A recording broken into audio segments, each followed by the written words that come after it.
Hello everyone, good afternoon.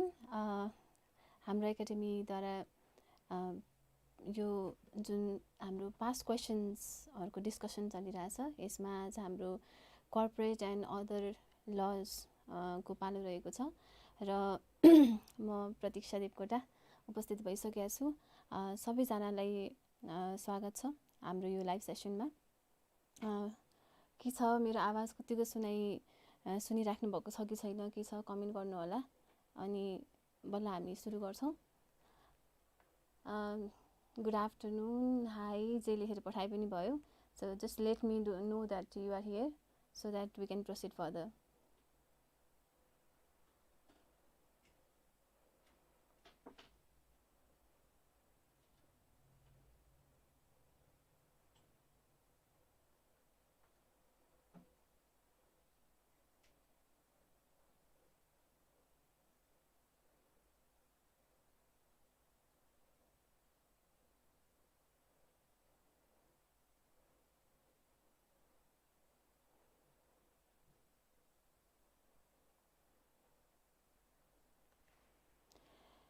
के छ कस्तो चल्दैछ तयारी? अब डिसेम्बर अटेम्प्ट त आउन लागिसक्यो। अब लगभग फर्स्ट टाइम रिभिजन त सबैजनाको सकिसक्यो होला। त्यसमा पनि अब लको रिभिजन फर्स्ट टाइम रिभिजन त सक्यो होला, सेकेन्ड टाइम रिभिजनमा हुनुहुन्छ होला। के कस्तो भइरहेछ त्यसको बारेमा पनि कमेन्ट गरिदिनु होला। अनि केही क्वेसन्सहरू छ भने त्यसको बारेमा पनि त्यहाँ लेखेर कमेन्ट सेक्सनमा लेख्नुभयो भने we will discuss about it है। आज त मेजरली हामी पास्ट क्वेसन्स सँगै रिलेटेड जुन टपिक्सहरू छन् त्यसको बारेमा डिस्कस गर्छौं र सकेसम्म चाहिँ दुईटा नसके एउटा हैन। पास्ट क्वेसन्स को क्वेसन्स प्लस त्यसलाई लेख्ने तरिका कसरी हुन्छ, कसरी एक्जाममा अटेम्प्ट गर्ने भनेर त्यसको बारेमा पनि हामी छलफल गर्छौं। How are you ma'am, missed you भनेर लेख्नु भएको छ Abhishek Chandji. I am well. ठिक छ। एक्जाम प्रिपरेसन कस्तो भइरहेछ, भ्याइएको छ कि छैन, कस्तो फिल भइरहेछ त्यसको बारेमा पनि अलिअलि कमेन्ट सेक्सनमा लेख्नु होला। 27 जना हुनुहुन्छ हेर्दै। एकैछिन वेट गरौँ, अलि स्टुडेन्ट्सहरू आइसकेपछि हामी प्रोसिड गरौँला। सुरज भण्डारी, नमस्ते म्याम। हाई, नमस्ते।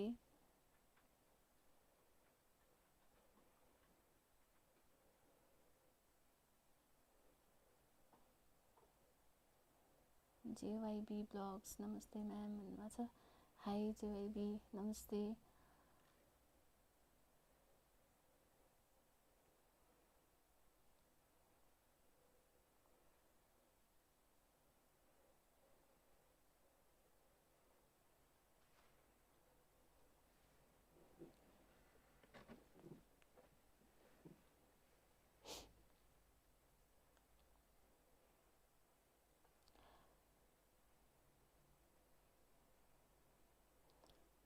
Good afternoon ma'am, good afternoon. कस्तो भइरहेछ पढाइ, कस्तो लागिरहेछ? अब क्लासमा पढाउँदाखेरि सबैजनाले बुझे भन्छ हैन।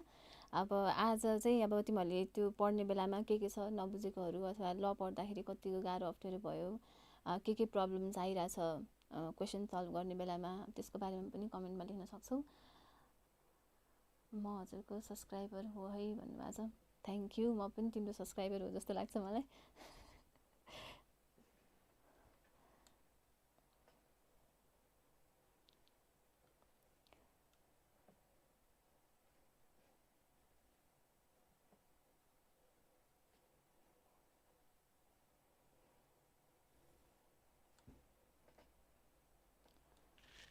मेरो आवाज क्लियर आइरहेछ कि आइरहेछ छैन एकचोटि कमेन्टमा भनिदिनु होला।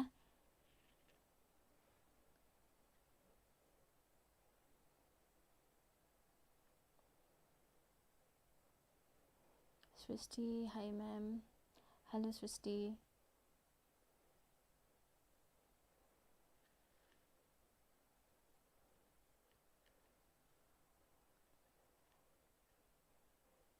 आवाज क्लियर आइरहेछ मेरो?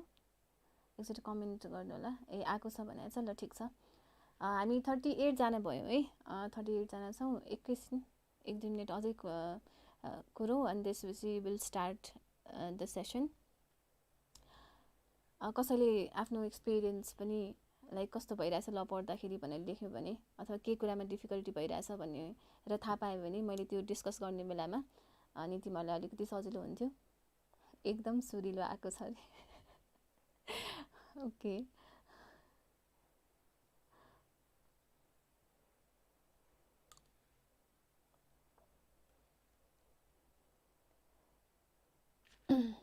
ल स्टार्ट गरौँ। अब हामीले लको खासमा पेपरमा चाहिँ के हुन्छ भन्दाखेरि अब 6वटा क्वेसन्समा तिम्रो चाहिँ क्वेसन नम्बर 1 कम्पलसरी भयो के अरे, जुन टोटल नम्बर अफ क्वेसन्स अब तिम्रो 100 मार्क्सको 100 मार्क्समा तिम्रो टोटल क्वेसन्स कतिवटा हुन्छ भन्दा 7वटा क्वेसन्स हुन्छ। 7वटा क्वेसन्समा तिम्रो चाहिँ नम्बर 1 जुन छ त्यो चाहिँ कम्पलसरी क्वेसन भइहाल्यो। त्यसपछि तिम्रो अरूमा चाहिँ के हुन्छ त एउटा अप्सनल क्वेसन हुन्छ, त्यसलाई चुज गर्न सक्छौ तिमीहरूले। अब नम्बर 1 जहिले पनि कम्पलसरी र कम्पनीज एक्टबाट चाहिँ यो कम्पलसरी क्वेसन हुन्छ। यो 5वटा क्वेसन आउने जुन गराएछ त्यसो भइसकेपछि कम्पनीज एक्ट तिमीहरूले राम्ररी नै पढाएछ होला, पानी पानी पारेछ होला भन्ने मेरो अजम्सन छ। अब आजको अब प्रोभिजन मात्रै पढेर पनि हुँदैन हेर है, प्रोभिजन पढिसकेपछि त्योसँग रिलेटेड क्वेसन्सहरू के छन् भनेर तिमीहरूले पास्ट क्वेसन्स हेऱ्यौ भने अनि बल्ल कन्फिडेन्स आउने हो। अब पास्ट क्वेसन्स हेरेपछि आन्सर लेख्ने तरिका कसरी रहेछ हैन, अनि कति लेख्यो भने चाहिँ पुग्ने रहेछ, अनि कसरी लेख्नुपर्ने रहेछ भन्ने बारेमा चाहिँ तिमीहरूलाई अलिकति आइडिया हुन्छ। अब क्याप 1मा त सजिलै थियो, अब्जेक्टिभ क्वेसन थियो, एबिसिडी गोलो लाए भइहाल्यो। अब त्यस्तो त छैन। अब क्याप 2मा त के छ त तिमीहरूलाई केस स्टडी बेस्ड क्वेसन्सहरू आउँछ। So case study based question आउँदाखेरि कसरी लेख्ने त भनेर एउटा त्यो फर्मेट हुन्छ, त्यो फर्मेटमा रहेर तिमीहरूले आन्सर लेख्नुपर्ने हुन्छ। अब फर्मेट यसो हेर्दाखेरि अब 2-3 तरिकाले हामीले आन्सर लेख्न सक्छौँ। सो फर्स्ट तरिका भनेको चाहिँ अब फर इक्जाम्पल क्वेसन नम्बर 1 छ। क्वेसन नम्बर 1मा तिमीले के गर्न सक्छौ त फर्स्टमा तिमीले जुन क्वेसन छ क्वेसन एउटा त फर्स्टमा राम्ररी क्वेसन पढ्नु पर्यो। पढिसकेपछि त्यसको प्रोभिजन कुन चाहिँ सेक्सन अथवा कुन प्रोभिजन लाई चाहिँ आन्सर गर्ने तरिकाले क्वेसन सोध्या हो भन्ने कुरा चाहिँ पहिला सुरु थाहा हुनु पर्यो। ठिक छ। सो हामीले फर्स्ट प्याराग्राफमा चाहिँ क्वेसन रिलेटेड प्रोभिजन लेख्नु पर्यो, एक्टको जुन प्रोभिजन छ त्यो प्रोभिजनहरू लेख्ने। त्यसपछि सेकेन्ड प्याराग्राफमा चाहिँ फ्याक्ट अफ द केस है त, फ्याक्ट अफ द केस भनेको गिभन क्वेसनमा के भइरहेछ त भनेर फ्याक्ट अफ द केस लेख्ने। त्यसपछि थर्डमा चाहिँ तिमीले के गर्न सक्छौ त एनालाइसिस प्लस कन्क्लुजन है त। सो अब एनालाइसिस एन्ड कन्क्लुजनमा चाहिँ के हुन्छ त भन्दाखेरि तिमीहरूले यो जुन फ्याक्ट अफ द केस छ प्लस यो प्रोभिजन छ यो दुइटैलाई लिङ्क गरेर referring to the fact of the case and provisions of the act यो केसमा चाहिँ यो हुनुपर्छ भनेर फाइनल कन्क्लुजन दिनुपर्ने हुन्छ। सो यसरी तिमीहरूले लेख्यौ भने अब फर्मेट पनि कस्तो भयो, 3टा प्याराग्राफ भयो, हेर्दाखेरि पनि राम्रो देखिने भयो, ठ्याक्क पुऱ्याएर लेखेको भन्ने पनि हुने भयो। र अब जस्तै तिम्रो चाहिँ what are the qualifications of director भनेर सोधेको छ अरे एज पर कम्पनीज एक्ट भन्यो भने फेरि कम्पनी भनेको यो हो, कम्पनीमा यस्तो हुन्छ उस्तो हुन्छ भनेर त्यहाँबाट सुरु गर्नु पर्दैन। सो हामी के गर्छौँ त 5 नम्बरको क्वेसन अथवा डिपेन्डिङ अन द मार्क्स है कति आन्सर लेख्दाखेरि ठिक हुन्छ अनि टु द पोइन्ट आन्सर लेख्ने। ठिक छ। घुमाइ फिराइ गरेर पहिला अब नेपालीमा लेखे जस्तो अब जति लामो आन्सर लेख्यो त्यति धेरै नम्बर आउँछ भन्ने सिस्टम गयो यहाँ। सो हामीले के गर्नु पर्यो टु द पोइन्ट आन्सर लेख्ने। अब टु द पोइन्ट भनेर फेरि एक लाइनमा लेख्ने पनि होइन, यो 3टा जुन फर्मेट छ त्यसरी चाहिँ पुऱ्याएर लेख्न सक्छौँ। अर्को फर्मेट चाहिँ कस्तो हुनसक्छ भन्दाखेरि सुरुमै फ्याक्ट अफ द केस लेख्ने। ठिक छ। यो चाहिँ 1 नम्बर जुन यो एउटा तरिका हो आन्सर लेख्ने। 2 नम्बर भनेको चाहिँ पहिले सुरु के गरिदिने त यो क्वेसनमा के भएको छ भनेर लेखिदिने, फ्याक्ट अफ द केस पहिला सुरु डिस्कस गर्ने है त। So fact of the case पहिला डिस्कस गर्ने अनि त्यसपछि त्योसँग रिलेटेड प्रोभिजन के छ त्योसँग रिलेटेड प्रोभिजनलाई चाहिँ तिमीहरूले सेकेन्ड प्याराग्राफमा लेखेर यो प्रोभिजन चाहिँ यो केसमा अप्लाई हुन्छ भनेर लेख्न सक्छौ। अनि फाइनली कन्क्लुजनको पार्ट त अब जुनसुकै क्वेसनमा पनि तिमीले दिनै पर्यो, किनभने अब त्यो सबै लेखाएको छ, अब कन्क्लुजनै छैन भने कन्फिडेन्ट नभएको हो कि भने जस्तो हुन्छ। ठिक छ। So you can follow any of the patterns. पहिला प्रोभिजन लेखेर फ्याक्ट अनि एनालाइसिस एन्ड कन्क्लुजन गर्न पनि सक्छौ। अब फेरि यसरी नै पहिला सुरु प्रोभिजन अनि fact of the case analysis and conclusion भनेर हेडिङ बनाउनु चाहिँ पर्दैन ठिक छ। अब कसरी लेख्ने भनेर मैले प्याटर्न मात्रै तिमीहरूलाई एकचोटि देखाइदिएको ठिक छ। यहाँसम्म क्लियर छ नि है।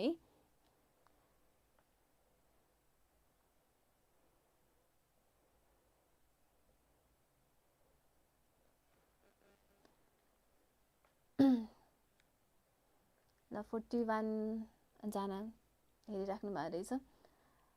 के छ यो जुन आन्सर लेख्ने प्याटर्न छ त्यसको बारेमा अलिकति क्लियर भयो कि के छ यसमा अझै सोध्नुपर्ने केही छ भने do let me know in the comment section and will talk about it.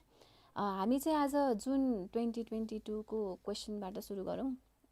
जुन 2022 मा कस्ता कस्ता क्वेसन आएका रहेछन् अनि त्यसको आन्सर पनि छ सजेस्टेड, सबैसँग अभाइलेबल छ होला। तिमीहरूले नेटबाट पनि त्यो डाउनलोड गरेर हेर्न मिलि नै हाल्छ। यहाँ पनि छ कसरी कस्तो कस्तो खालको क्वेसन आएको छ र कसरी त्यसलाई सल्भ गर्ने भनेर त्यो प्याटर्नहरूको बारेमा यहाँ डिस्कस गरौँ है त। ल अब मैले अघि नै भनिसकेँ क्वेसन नम्बर 1 को जुन 5 वटा क्वेसन हुन्छ त्यो भनेको कम्पनीज एक्टबाटै आउने हो। सो कम्पनीज एक्ट त राम्ररी नै पढ्नु पर्यो। 25 मार्क्स तिमीहरूको मिनिमम पनि 25 मार्क्स कम्पनीज एक्टबाट ठिक छ। सो एकदम ध्यान दिएर पढ्नु पर्यो। अब तिमीहरूलाई कस्तो म्याम सेक्सन लेख्ने कि नलेख्ने अनि म्याम कन्फ्युज भयो सेक्सनमा भने के गर्ने, म के भन्छु भन्दाखेरि अब जस्तै अब यो 100 मार्क्सको क्वेसन होइन, अब आन्सर सिट चेक गर्ने मान्छेले कति नै टाइम इन्भेस्ट गर्छ तिमीमा भन्ने कुरा पनि हो। सो भनौँ न 5 to 10 मिनट्स ल तिम्रो कपीमा इन्भेस्ट गर्दाखेरि अब तिमीलाई त पर्सनली त चिना हुँदैन होइन त, इक्जामिनरले चिना त हुँदैन। अब तिमीले जसरी आन्सर लेख्छौ त्यही अनुसार चाहिँ इक्जामिनरको इम्प्रेसन पर्ने हो तिमीमा। अब सेक्सन तिमी एकदम कन्फिडेन्ट छौ 100% कन्फिडेन्ट छौ भने चाहिँ सेक्सन लेख। सो सेक्सन लेख्यो भने it will create a good impression plus अब त्यो इम्प्रेसन सँगसँगै अलिकति मार्क्सको कुरा पनि हुन्छ। तर अब म्याम म 98% स्योर छु, मलाई चाहिँ 2% डाउट छ, म प्रोभिजन चाहिँ मलाई थाहा छ तर मलाई ठ्याक्क सेक्सन चाहिँ सेक्सन 7 हो कि सेक्सन 9 हो, म कन्फ्युज भएँ भन्ने छ भने please don't take the risk है ठिक छ। So as per the provisions of the act भनेर लेख्दाखेरि केही फरक पर्दैन। त्यो सेक्सन कोड गर्दाखेरि तिमीले गलत सेक्सन कोड गर्यो भने चाहिँ अब सेक्सनै गलत छ भने त अनि प्रोभिजन त कहाँ मिल्यो त नि। सो त्यो कुरा चाहिँ ध्यानमा राख्ने। अब फेरि म्याम सेक्सनै घोक्नुपर्ने, अब मलाई त्यस्तो घोक्न आउँदैन भन्ने छ भने please don't take the pressure है त। मार्क्सको लागि हो, अब सेक्सन लेख्यो भने त राम्रो, इट्स बेटर होइन। अब छैन भने पनि तिमीलाई प्रोभिजन थाहा छ भने त्यो प्रोभिजनको आधारमा पनि नम्बर चाहिँ आउँछ है त। ल यो त भयो बेसिक कुराहरू। हामी इक्जामकै क्वेसन्समा अब फोकस गरौँ। Question number 1, mister Lal a newly appointed company secretary of Buddha still limited. अब जहिले पनि प्राइभेट कम्पनी पब्लिक कम्पनी भनेर हेर्नुपर्ने हुन्छ है कम्पनीज एक्टमा चाहिँ, किनभने प्राइभेट कम्पनीको प्रोभिजन छुट्टै छ, पब्लिक कम्पनीको प्रोभिजन्सहरू छुट्टै छ। सो बुद्ध स्टिल लिमिटेड भनेर दियो होइन त। हेज हर्ड द्याट, अब स्टिल लिमिटेड मात्रै भनेपछि यो पब्लिक कम्पनी भयो। Has heard that company should submit annual return under section 78 of Companies Act 2063 but does not know when it should be submitted and what matters it should contain. So as you are a corporate consultant, he approaches you, advise Mr. Lal regarding the provisions of submission of annual return under section 78 of Companies Act 2063 भनेर दियो ठिक छ। 5 number question हो। अब के भनेको छ त, अब पहिला सुरु त तिमीले क्वेसन राम्ररी पढ्ने, खास क्वेसनले मागेको के हो अथवा खोजेको के हो भन्ने कुरा थाहा पाउनु पर्यो होइन त। So annual return under section 78 भनेको छ एकदम क्लियर छ। एनुअल रिटर्न अन्डर सेक्सन 78 मा हामीले के डकुमेन्ट बुझाउनुपर्छ, के म्याटर्सहरू बुझाउनुपर्छ र कहिले चाहिँ यो सबमिट गरिसक्नुपर्छ भनेर क्वेसन सोधेको छ ठिक छ। सो यो त एकदम डिरेक्ट क्वेसन भयो, यसमा त्यस्तो एनालाइसिसवाला पार्ट पनि केही पनि छैन। अब के गर्नु पर्यो त भन्दाखेरि प्रोभिजनबाट सुरु गरौँ है त। अब मैले जुन फर्स्ट तिमीलाई भने 3टा तरिकाले लेख्छौँ भन्दा यो फर्स्टमा हामी provision, this is fact of the case अनि एनालाइसिसको पार्ट थियो। सो यहाँ त सिम्पल सोधेको छ के डकुमेन्ट्सहरू बुझाउनुपर्छ र कहिलेसम्म चाहिँ सबमिट गर्नुपर्छ भनेर लेख्यो है। अब सेक्सन 78 कम्पनीज एक्टको तिमीहरूलाई याद छ कि छैन, ल के डकुमेन्ट्सहरू बुझाउनुपर्छ होला। अब सेक्सन याद छ तर सब सेक्सनहरू याद छैन भने कोड गर्न पाइन्छ कि पाइँदैन म्याम भनेको छ, पाइन्छ त्यसमा अब फेरि सबसेक्सन 1 2 3 4 भनेर त्यसरी लेख्नु त परेन, सेक्सन याद छ भने सेक्सन लेख्दाखेरि फरक परेन हैन। ल सेक्सन 78 कसलाई याद छ? ल यसो कमेन्ट सेक्सनमा हेरौँ त कति पढाएछौ तिमीहरूले, कति रिभिजन गरेर भ्याएको रहेछ। सेक्सन 78 मा के डकुमेन्ट बुझाउनु पर्थ्यो अनि कति दिनभित्रमा बुझाउनु पर्थ्यो?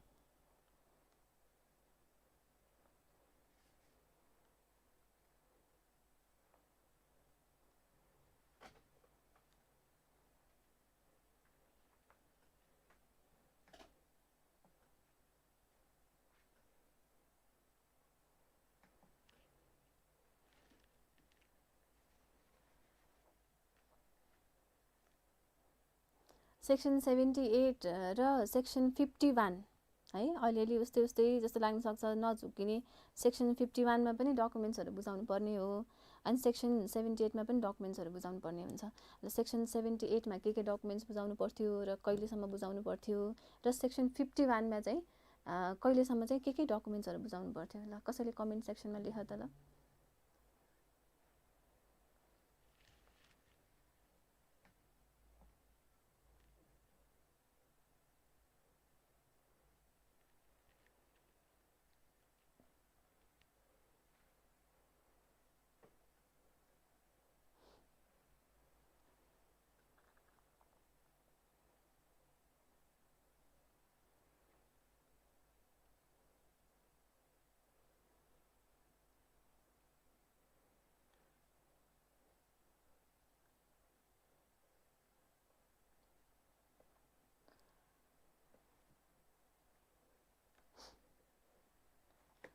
कसैको पनि रिप्लाई आएको छैन त अहिलेसम्म।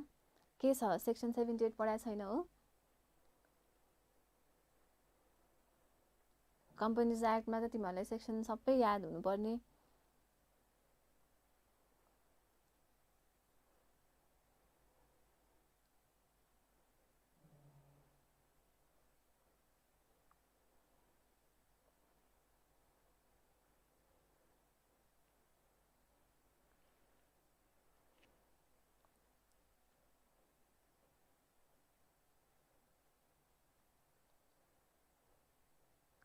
ल हेरौँ है त।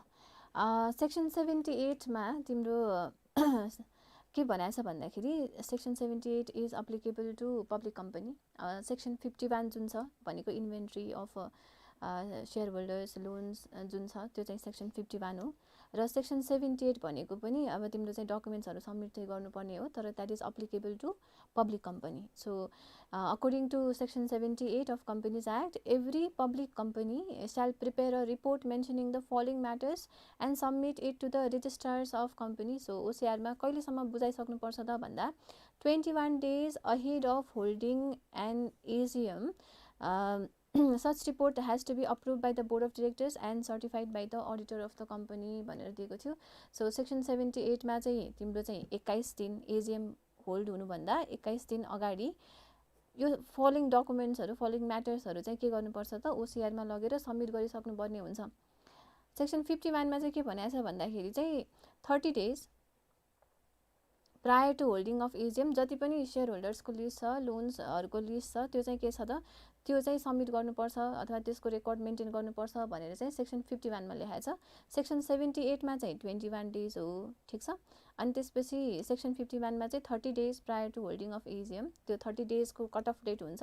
त्यो दिनमा चाहिँ लिस्ट अफ सेयर होल्डर्स के छ, डिरेक्टर्स अनि लोन्स अमाउन्ट के छ भनेर त्यो इन्भेन्ट्री लिस्ट सबमिट गर्नुपर्ने चाहिँ सेक्सन 51 मा दिएको छ है त। सो सेक्सन 78 अन्तर्गत हामीले के म्याटर्सहरू सबमिट गर्नुपर्छ त भन्दा the total number of shares allotted, कति अलटमेन्ट भयो, फुल्ली पेड कति छ, पार्शियली पेड सेयर्स कति छन् out of the allotted shares, र यसमा थुप्रै डकुमेन्ट्सहरू म्याटर्सहरू सबमिट गर्नुपर्ने छ। अब सबै तिमीहरूलाई याद हुँदैन होला, अब सकेसम्म सबै याद भएको धेरै राम्रो, तर छैन भने पनि अब 5 मार्क्सको क्वेसन्स हो, क्वेसनको लागि अब कति लेख्दा अप्रोप्रिएट हुन्छ, अब 10 वटा पोइन्ट जति लेख्ने हो कि हैन।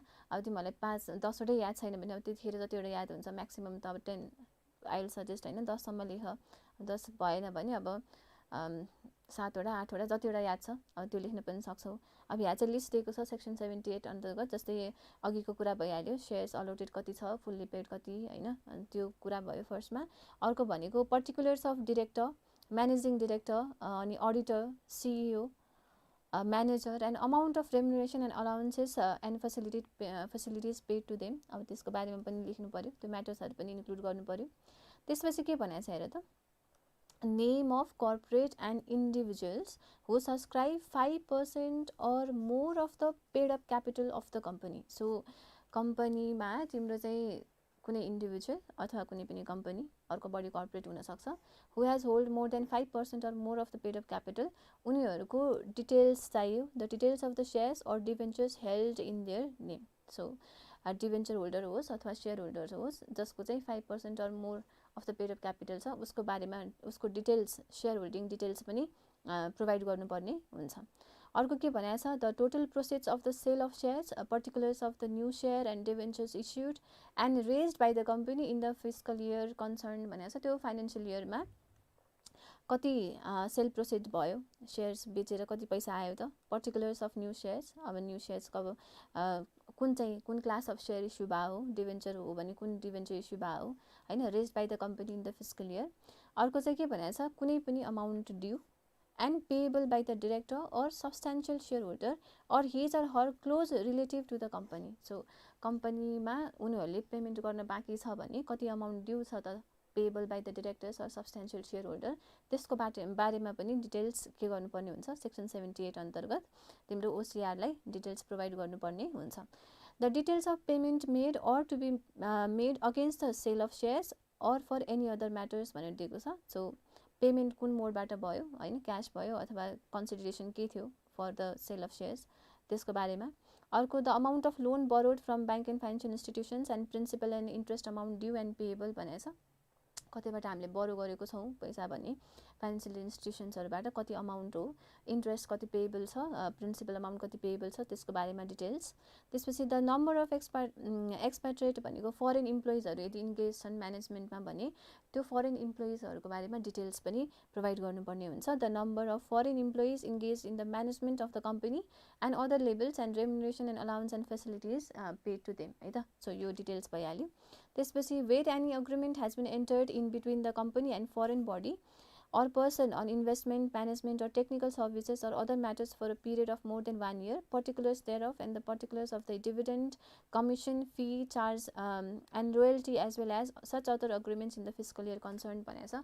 कुनै पनि अग्रिमेन्ट भएको छ कम्पनीसँग कुनै संस्थासँग भने अब त्यसको बारेमा डिटेल्सहरु पनि दिने भन्यो र स्टेटमेन्ट अफ द म्यानेजमेन्ट एक्सपेन्डिचर्स कति खर्च भयो in the fiscal year, the amount of dividend yet to be claimed by the shareholders like कति dividend दिन बाँकी छ, अनि the declaration that the company has fully observed the companies act and prevailing laws भनेर यो सबै डिटेल्सहरु चाहिँ के गर्नुपर्ने हुन्छ, सेक्सन 78 अन्तर्गत तिमीले OCR लाई सबमिट गर्नुपर्ने हुन्छ। कहिलेसम्म भन्दा 21 days prior to holding of AGM। So यो थियो क्वेशन र एकदम डाइरेक्ट क्वेशन थियो, त्यही भएर यसमा अब in the given case भनेर लेख्नुपर्ने जरुरत छैन। हेर त, as you are a corporate consultant, advise Mr. Lal regarding provisions of submission of annual returns मात्रै भनेको छ। सो प्रोभिजन्स मात्रै लेख्ने हो, यसमा त्यस्तो अब in the given case भनेर लेख्नुपर्ने जरुरत भएन है त।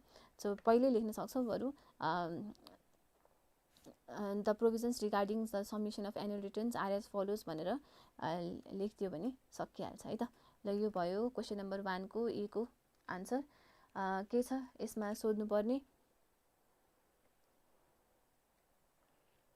अब तिमीहरुले पढ्दाखेरि चाहिँ के गर्ने भन्दाखेरि जस्तै अब हामीलाई सजेस्टेडमा त सेक्सन 78 सोध्यो हैन, अब 78 सँगसँगै अब त्यस्तै रिलेटेड प्रोभिजन्सहरु के छ त भनेर त्यसको बारेमा पनि तिमीहरुले पढ्नु पर्यो के है। अब सेक्सन 78 सँगसँगै सेक्सन 51 पनि पढ्ने, त्यो भयो भने अब दुईटा सेक्सन कभर भइहाल्छ। यही सजेस्टेड पढ्दा पढ्दै त्यो रिभिजन हुन्छ त्यतातिर।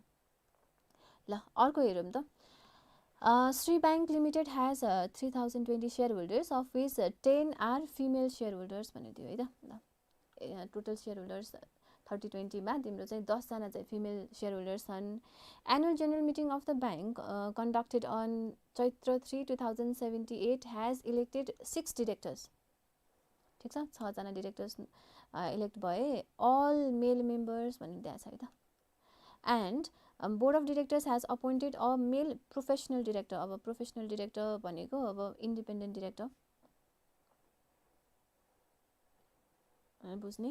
Miss Sunita Chaudhary, a shareholder of the bank, claimed that the constitution of the board of directors is not as per the provisions of Companies Act भनेको छ। के छ यो अब प्रोभिजन्स अफ कम्पनीज एक्टले के भन्छ त अब डिरेक्टर्सहरू कति हुनुपर्ने हैन।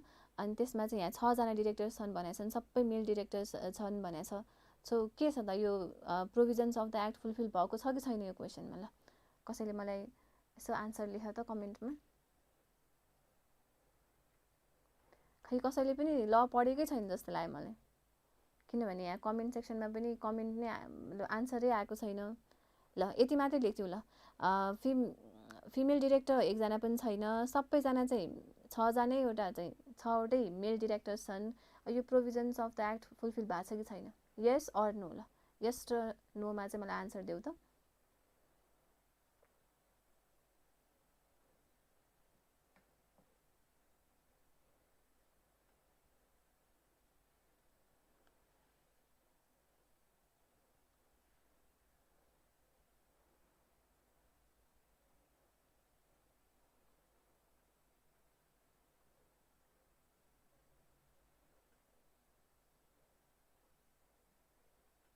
ओके ल एउटा रिप्लाई आयो है त। अभिषेक सिंहको नो, एसजीको नो, विमर्शको पनि नो, अभिषेकको पनि नो। ल ठिक छ।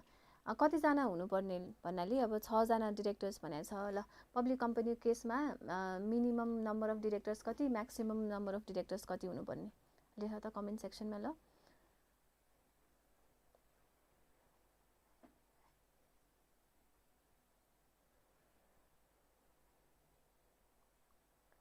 ल फिमेल डिरेक्टर पनि हुनुपर्छ भनेर लेखाएको छ। ल ठिक छ, अभिषेक सिंहले लेख्नु भएको रहेछ फिमेल डिरेक्टर पनि हुनुपर्छ। हो ल ठिक छ। अब हाम्रो कम्पनीज एक्टको प्रोभिजनले के भन्छ त भन्दा यदि कुनै पनि कम्पनीमा फिमेल सेयर होल्डर छ भने at least 1 female director is compulsory भनेर दिएको छ हैन त। अब यहाँ क्वेसनले के भन्यो? क्वेसनले के भनेको छ? 30-20 सेयर होल्डर्समा 10 जना फिमेल सेयर होल्डर्स छन् भनेपछि त अब 1 जना फिमेल डिरेक्टर त एटलिस्ट पनि चाहियो नि हैन र। सो यहाँ त कुनै पनि जस्तै 6 जना डिरेक्टर्स छन्, अब हाम्रो मिनिमम 3 म्याक्सिमम 11 डिरेक्टर्स हो कम्पनीमा हुनुपर्ने। अब 6 जना डिरेक्टर्समा तिम्रो चाहिँ सबै मेल मेम्बर्स छन् रे भने चाहिँ एटलिस्ट एउटा फिमेल डिरेक्टर त चाहिन्थ्यो नि त। सो प्रोभिजन कम्प्लाई भएको छैन। अब मिस सुनिता चौधरीले चाहिँ जुन क्लेम गर्नुभएको छ त्यो चाहिँ के हो त? एकदम ठिक छ हैन त। कन्स्टिट्युसन मिलाएको छैन भन्ने कुरा चाहिँ सही हो भनेर लेख्नु पर्यो। अब फेरि यहाँ फिमेल डिरेक्टरको मात्रै कुरा दिएको छैन नि, यहाँ अर्को पोइन्ट पनि जोड दियो नि। And the board of directors has appointed a male professional director भनेर पनि दियो। सो इन्डिपेन्डेन्ट डिरेक्टरको पोइन्ट पनि लेख है भन्न खोजेको। सो क्वेसनले आन्सरमा के मागिरहेछ त भन्ने कुरा क्वेसनमै दिइरहेछ कि, बुझ्यौ? एउटा त फिमेल डिरेक्टरवाला पोइन्ट लेख्नु पर्यो, अर्को चाहिँ इन्डिपेन्डेन्ट डिरेक्टरवाला पोइन्ट पनि लेख्नु पर्यो भनेर क्वेसनले माग्यो है त। सो अब यहाँ चाहिँ हामी पहिला सुरु प्रोभिजन लेखौँ। प्रोभिजनले के भन्छ कम्पनीज एक्टको, त्यसपछि यो केसमा के भएको छ भनेर लेख्ने, त्यसपछि कन्क्लुजनको कुरा आउँछ है त। ल सजेस्टेडमा कसरी दिएको छ एकचोटि सजेस्टेडकै आन्सर हेरौँ। So section 86 of companies act has made provisions of board of directors and number of directors of the company। अब यहाँ चाहिँ तिम्रो के भनेको छ? यो बैंक लिमिटेड भनेको छ के रे हैन। सो पब्लिक कम्पनीकै केस पनि भयो। As per section 86 of companies act 2063 the appointment and number of directors of the private company shall be as provided in the article of association. So private company केसमा त टेन्सनै छैन, article of एसोसिएसनमा जति भनेको छ त्यति नै तिम्रो चाहिँ नम्बर अफ डिरेक्टर्स हुने भयो। It is prescribe by the articles. However it shall not be more than 11 भनेर दियो। अब पब्लिक कम्पनी केसमा चाहिँ के हुन्छ त भन्दाखेरि मिनिमम 3 म्याक्सिमम 11 डिरेक्टर्स हुनुपर्ने भनेर लेखाएको छ। So every public company shall have a board of directors consisting minimum of 3 and a maximum of 11 directors हैन त। So in case of a company having female shareholder board of directors should have at least 1 female director. So यस त भयो provisions in regard to female director है त। त्यसपछि अब independent डिरेक्टरको पनि प्रोभिजन पहिले लेख्दिने। So at least 1 independent director. अब यो इन्डिपेन्डेन्ट डिरेक्टरको केसमा पनि तिमीलाई याद हुनुपर्छ। सो डिरेक्टर्सहरू चाहिँ 7 जना भन्दा कम छन् भने चाहिँ एटलिस्ट 1 इन्डिपेन्डेन्ट डिरेक्टर, र 7 जना भन्दा बढी डिरेक्टर्स छन् भने चाहिँ के हुनु पर्यो त एटलिस्ट 2 इन्डिपेन्डेन्ट डिरेक्टर्स चाहिन्छ भनेर कम्पनीज एक्टको प्रोभिजनमा लेखाएको छ। So at least 1 independent director in case the number of directors not exceeding 7 and at least 2 independent directors in case the number of directors exceed 7 हैन त shall be appointed from among the persons who have the qualification prescribed in the article of association of the company भन्यो। So यो पढ्दा पढ्दै अब तिमीहरूले के गर्नु पर्यो त अब क्वालिफिकेसन सेयर्सको बारेमा पनि सम्झिहाल्ने रिभिजन गर्ने बेलामा। सो सेक्सन 88 मा चाहिँ क्वालिफिकेसन सेयर्सको बारेमा दिएको थियो। सो क्वालिफिकेसन सेयर्स भनेको के हो त तिम्रो चाहिँ यदि आर्टिकल अफ एसोसिएसनले यति number of minimum number of shares hold गर्नै पर्ने कुनै पनि कम्पनीमा डिरेक्टर हुनलाई भन्छ भने त्यो क्वालिफिकेसन सेयर्स हो। आर्टिकल अफ एसोसिएसन साइलेन्ट छ भने चाहिँ क्वालिफिकेसन सेयर्स कति मान्ने त भन्दा 100 मान्नुपर्छ हैन त। सो त्यो प्रोभिजनहरु पनि अब ठ्याक्क यो क्वालिफिकेसन भन्ने बित्तिकै त्यो लिंक गरिहाल्ने के तिमीहरूले रिभिजन गर्ने बेलामा। अब सजेस्टेड भनेर फेरि सजेस्टेडको मात्रै क्वेशन होइन कि तिमीले यो प्रोभिजन पढ्ने बेलामा अरु प्रोभिजन्स पनि लिंक गर्न सक्छौ भने त्यो प्रोभिजन पनि पल्टाएर हेरिहाल्ने। त्यो भयो भने के हुन्छ त पछि रिटेन भइराख्छ के। जस्तै अब तिमीहरूलाई अहिले पो डिरेक्टरको बारेमा सोध्यो अब सेक्सन 88 सोध्यो भने त हेबाट पनि त तिमीहरूले पढ्दाखेरि मैले त त्यो बेलामा रिभाइज गरेको थिएँ भन्ने हुन्छ। त्यसपछि तिमीहरूले अर्को क्वेशन आयो भने पनि त्यहीसँग रिलेटेड रहेछ भने त you can easily solve the answer. So त्यसरी तिमीहरूले लिंक गरेर सजेस्टेड पढ्नु पर्यो है त। एन्ड अब फेरि इन्डिपेन्डेन्ट डिरेक्टर्सहरुको पनि क्वालिफिकेसन दिएको छ डिस्क्वालिफिकेसन दिएको छ त्यसको बारेमा पनि सर पढ्ने। अब त्यसमा धेरै पोइन्टहरुमा चाहिँ के भनेको छ भन्दाखेरि अब धेरै पोइन्ट्सहरु छ। त्यसको अलावा के भनेको छ कुनै पनि मान्छे इन्डिपेन्डेन्ट डिरेक्टर हुनको लागि अब ब्याचलर्स हुनुपर्ने मिनिमम हैन त कति पनि शेयर्स हुन नहुने एसेक्ट्रा पोइन्ट्सहरु त छ त्यहाँ। यहाँ चाहिँ के भनेको छ gain knowledge and experience in the subject related with the business of the concern company. So अलिकति इन्डिपेन्डेन्ट डिरेक्टर हुने बित्तिकै प्रोफेसनल डिरेक्टर पनि भन्छौँ नि त हामीले किन भन्दाखेरि ऊ त्यो प्रोफेसनमा एक्सपर्ट हुन्छ भन्ने हिसाबले। So he has enough knowledge and experience भनेर लेख्यो हैन त।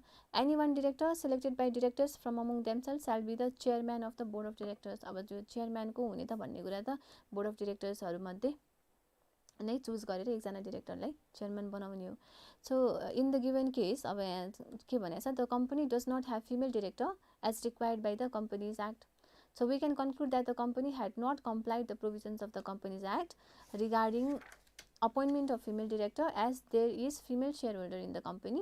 Thus the claim made by Miss Sunita Chaudhary is valid भनेर दियो। ठीक छ। अब यसमा चाहिँ फ्याक्ट अफ द केस एकदमै कम दिएछ। अब यो फ्याक्ट अफ द केसमा पनि अब सबै सार्नुपर्छ भन्ने पनि छैन। अब इट डिपेन्ड्स अन तिमीसँग कति टाइम छ भनेर अलिकति ट्याक्टिकल पनि हुने। जस्तै यो क्वेशन तिमीले लास्टमा अटेम्प्ट गर्दै थियौ तिमीसँग 5 मिनेट मात्रै बाँकी छ हैन त भने अब त्यो फ्याक्ट अफ द केस लेखेर भ्याइदैन भने फ्याक्ट अफ द केसलाई keep it as short as possible हैन। अनि तिमीले चाहिँ प्रोभिजन त लेख्नै पर्यो अनि फ्याक्ट अफ द केसलाई एकदम छोटो बनाएर अनि कन्क्लुजन दिइहाल्ने। सो कन्क्लुजन दिइसकेपछि एटलिस्ट तिमीले लेख्नुपर्ने कुरा त लेख्यौ नि। सो मार्क्स काटिदैन कि त्यस्तो भयो भने। ल यो सेकेन्ड नम्बर त सजिलै थियो सबैजनाले गर्थ्यो होला। यो पालिको आरटीपी को सल्भ गराउनु न भन्नुभएको छ। ठीक छ। यो आज चाहिँ हामी सजेस्टेड हेरौँ हैन। अब अर्को चोटी चाहिँ तिमीहरूलाई आरटीपी को क्वेशनको डिस्कसन चाहिएको हो भने नेक्स्ट सेसनमा हामी आर्टिकल के रे आरटीपी पनि डिस्कस गरौँला है त। म्याम 3 to 5 छ भने 1 इन्डिपेन्डेन्ट र 7 to 11 छ भने 2 भन्नुभएको छ रियाक्सन एभरेस्टले हैन नि। तिम्रो अब 7 जना भन्दा कम छ भने भनेर लेख्नु पर्यो। अब 3 to 5 भनेर हुन्छ त। 7 भन्दा कम छ भने चाहिँ एकजना इन्डिपेन्डेन्ट डिरेक्टर अनि त्यसपछि 7 जना भन्दा चाहिँ बढी छ भने 2 जना इन्डिपेन्डेन्ट डिरेक्टर भनेर लेख्ने है त। ल यो त भयो बी नम्बर। त्यसपछि सी नम्बरमा जाउँ। Pushpa Singh a Nepali national currently living in Germany wants to establish an agrotech industry in Nepal and authorizes Alok Rai to register a company under a power of attorney with the objective to be included in the memorandum of association. The company is duly registered and obtained the certificate of incorporation. So incorporation certificate पनि आइसक्यो। Pushpa afterwards found the objectives of the company were beyond the power of attorney and not related to agrotech business but real estate business. ठीक छ। he consults to cancel the registration of the company, advise him to the validity of registration भनेर दिएको छ। ल पुष्पा सिंह जुन national Nepali national हो ऊ त जर्मनी बस्ने, उसले के भनेको छ त भन्दाखेरि यो आलोक राई भन्ने मान्छेले ल चाहिँ अब एउटा एग्रोटेक बेस्ट इन्डस्ट्री जुन छ कम्पनी छ त्यो चाहिँ हाम्रोमा इस्टाब्लिस गर्नु पर्यो, नेपालमा इस्टाब्लिस गर्नु पर्यो भनेर उसले के गरिदियो त आलोक राईलाई जिम्मा दियो। अब आलोक राईले के गरिदियो त भन्दाखेरि तिम्रो जुन अब्जेक्टिभ क्लज थियो त्यो अब्जेक्टिभ क्लज जुन पुष्पा सिंहले चाहिँ एग्रोटेक इन्डस्ट्री बेस्ड हुनुपर्ने भनेको छ, उसले के गरिदियो त भन्दाखेरि real estate business based objective बनाएर सबै फाइल गरिदिइसकेछ। अब के छ त advise him as to the validity of registration भनेर दिएको छ। हेरौँ है त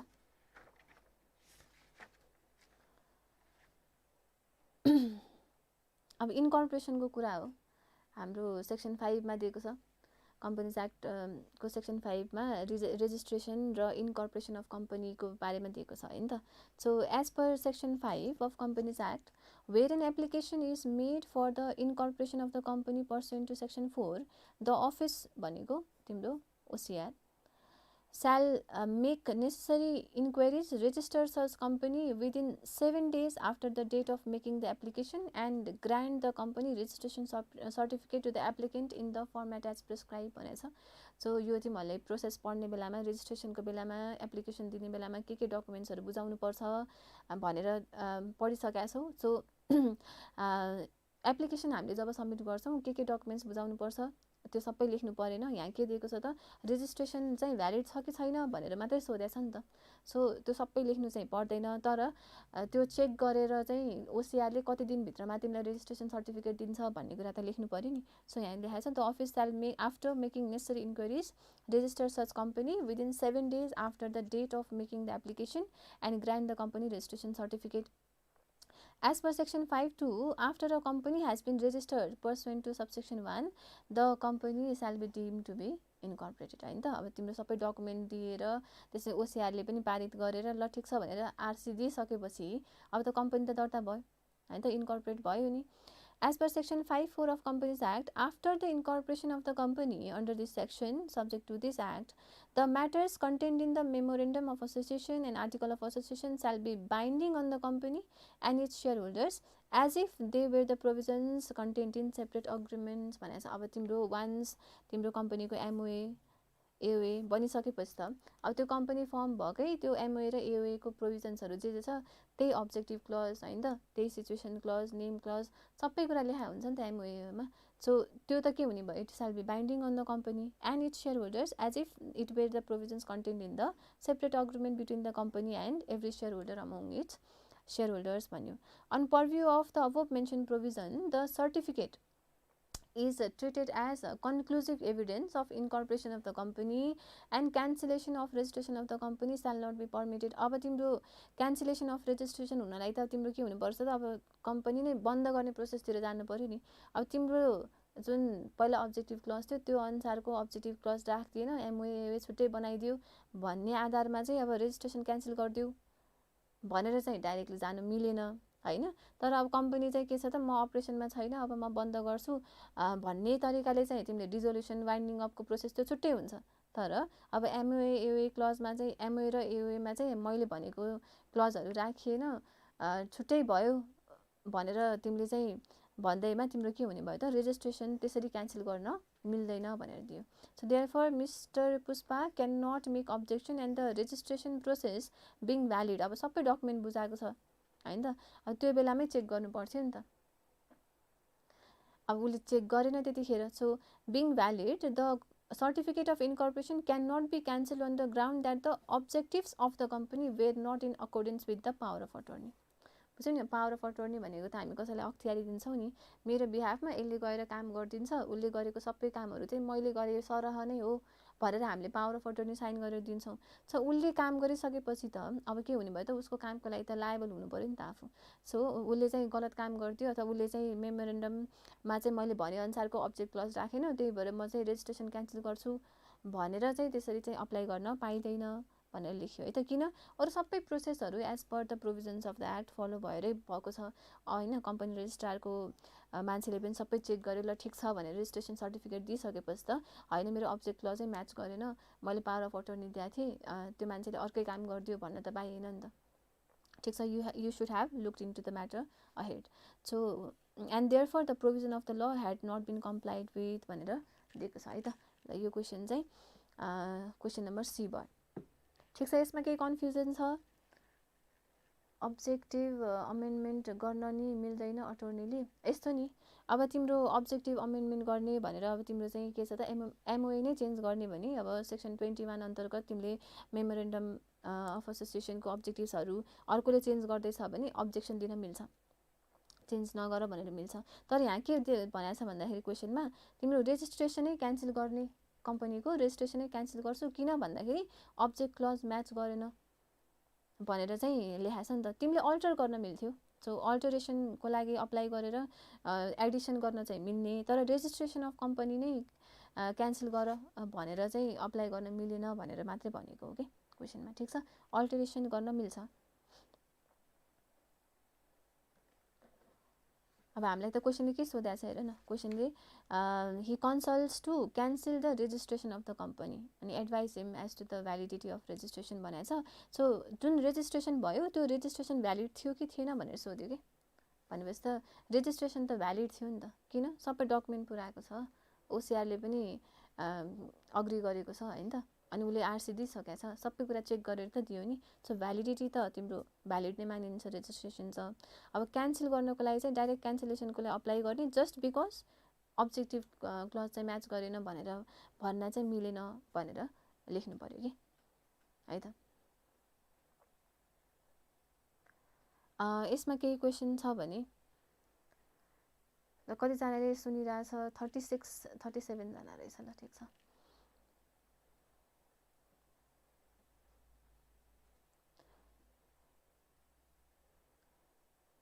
ल अर्को क्वेसन हेरौँ है त। Question number D, Hansraj a statutory auditor of Spring Water Private Limited resign from the post showing his personal inability to conduct audit. ल अब मैले चाहिँ अडिट कन्डक्ट गर्न सकिनँ भनेर उसले रेजिग्नेसन दियो। So the board of directors called extraordinary general meeting and propose mister Karan Karna an auditor, but the resolution failed and there is no chance of appointing of another auditor from the general meeting. Therefore, it was suggested appointing the auditor by the office of company registrar. Give your opinion when the office can appoint the auditor of the company and can auditor be appointed by the office in the opposite situation भनेर दियो। ल question एकदम सजिलो छ, तिम्रो 4 number यहाँ छुट्याइदिएको छ हेर त। 4 नम्बर्स भनेको चाहिँ can the office appoint the auditor of the company भनेपछि के गर्नु पर्यो, प्रोभिजन कतिखेर चाहिँ अफिस अफ कम्पनी रेजिस्ट्रारले अडिटर अपोइन्ट गर्न सक्छ त भन्ने कुरा 1 नम्बरमा लेख्नु पर्यो। र यो गिभन केसमा चाहिँ तिम्रो चाहिँ ओसिआरले अडिटर अपोइन्ट गर्न सक्छ कि सक्दैन भनेर दिएछ, यस अर नो भनेर लेख्नु पर्यो नि त। सो 1 नम्बरको क्वेसन दिएको छ है त। सो 4 मार्क्समा चाहिँ यो प्रोभिजन लेख्नु पर्यो। ठिक छ, अपोइन्टमेन्ट अफ अडिटरवाला प्रोभिजन लेख्ने। त्यसपछि यसमा चाहिँ के गर्नु पर्यो, अडिटर अपोइन्ट हुन सक्छ कि सक्दैन यो केसमा भनेर आन्सर दिनु पर्यो। हेरौँ है त सजेस्टेडमा कसरी लेखाएको छ। अब यो अपोइन्टमेन्ट अफ अडिटरको सेक्सन भनेको चाहिँ अब सेक्सन तिम्रो 111 देखि सुरु हुन्छ।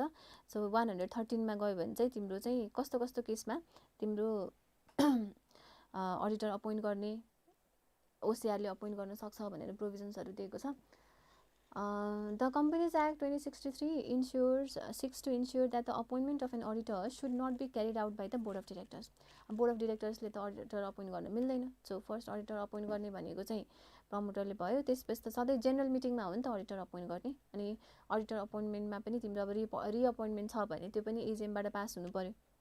So that is why it is vested in the general body of share holders भन्ने बित्तिकै के छ त, एनुअल जेनरल मिटिङबाट नै हामीले के गर्छौँ त अडिटर अपोइन्टमेन्ट गर्छौँ।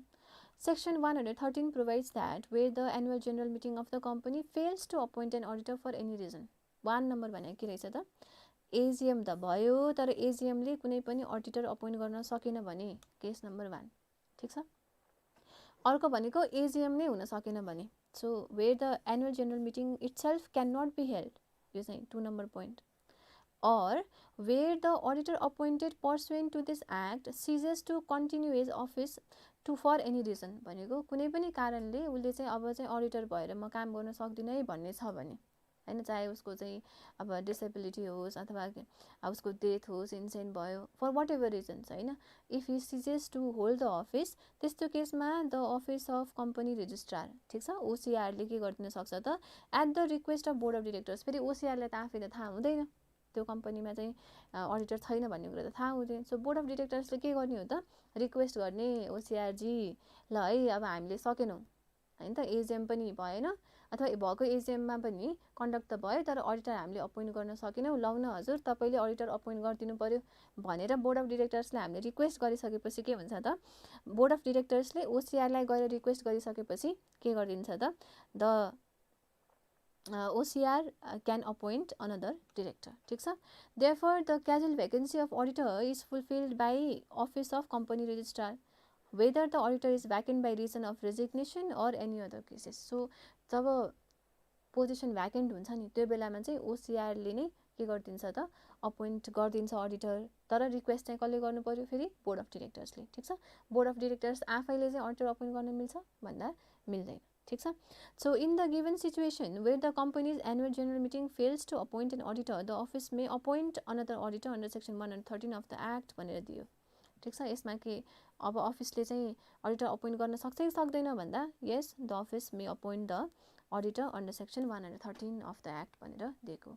सो एकदम सिम्पल छ, छोटो मिठो आन्सर लेख्ने, अब त्यो धेरै लामो बनाएर लेख्नु पनि पर्दैन. पहिला त when the office can appoint the auditor, त्यो तिनवटा केस भइहाल्यो होइन त. अनि गिभन केसमा चाहिँ तिम्रो के छ त, अडिटर अपोइन्ट गर्न मिल्छ कि मिल्दैन, ओसिआरले भनेर दिएको थियो, यस इट मे अपोइन्ट, ठिक छ, on request of board of directors भनेर लेख्नु पर्यो. यो त सजिलै थियो. त्यसपछि अर्को क्वेसनमा जाउँ. के भनेछ, the board of directors of Laligurans Bank है त passed a resolution to purchase ATM machines from SS Tech and manufacturers. Accordingly, a deed of contract drafted and duly signed by the directors on behalf of the bank.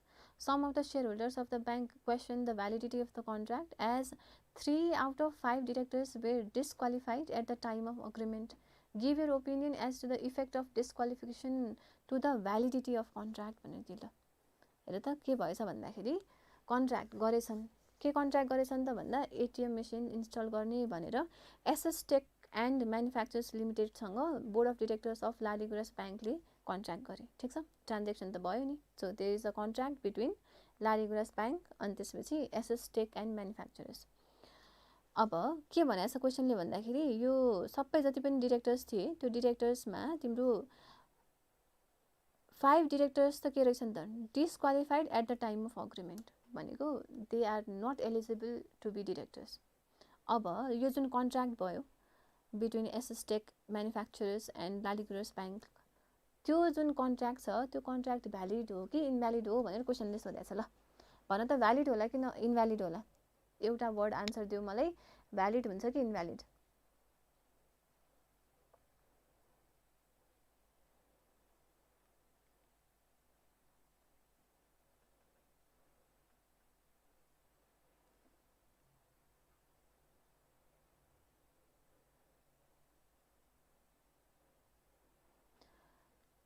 ल है सबै स्टुडेन्टहरू सुस्ताए जस्तो छ. ल answer लेख्ने कमेन्ट सेक्सनमा.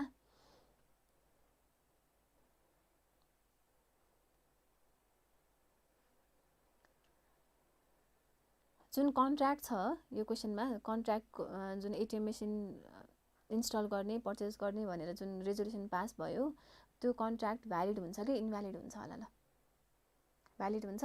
ल आइरिसले valid बनाएछ, बिमर्सले पनि भ्यालिड बनाएछ. किन भ्यालिड होला ल भन त. सबै अब डिरेक्टर्स जुन अपोइन्टेड छन् जसले कन्ट्र्याक्ट गरे त्यसमा त मेजोरिटी अफ डिरेक्टर्सहरू त दे आर नट क्वालिफाइड नि.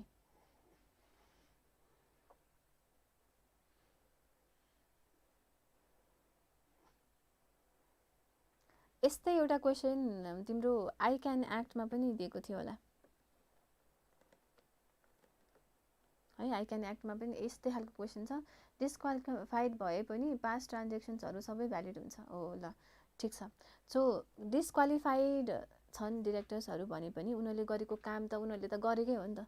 So the acts which were already done, जो हो गया सो हो गया भन्छौँ नि हामी, त्यो काम भइसक्यो भने त त्यो काम त भएकै मान्नु पऱ्यो नि त।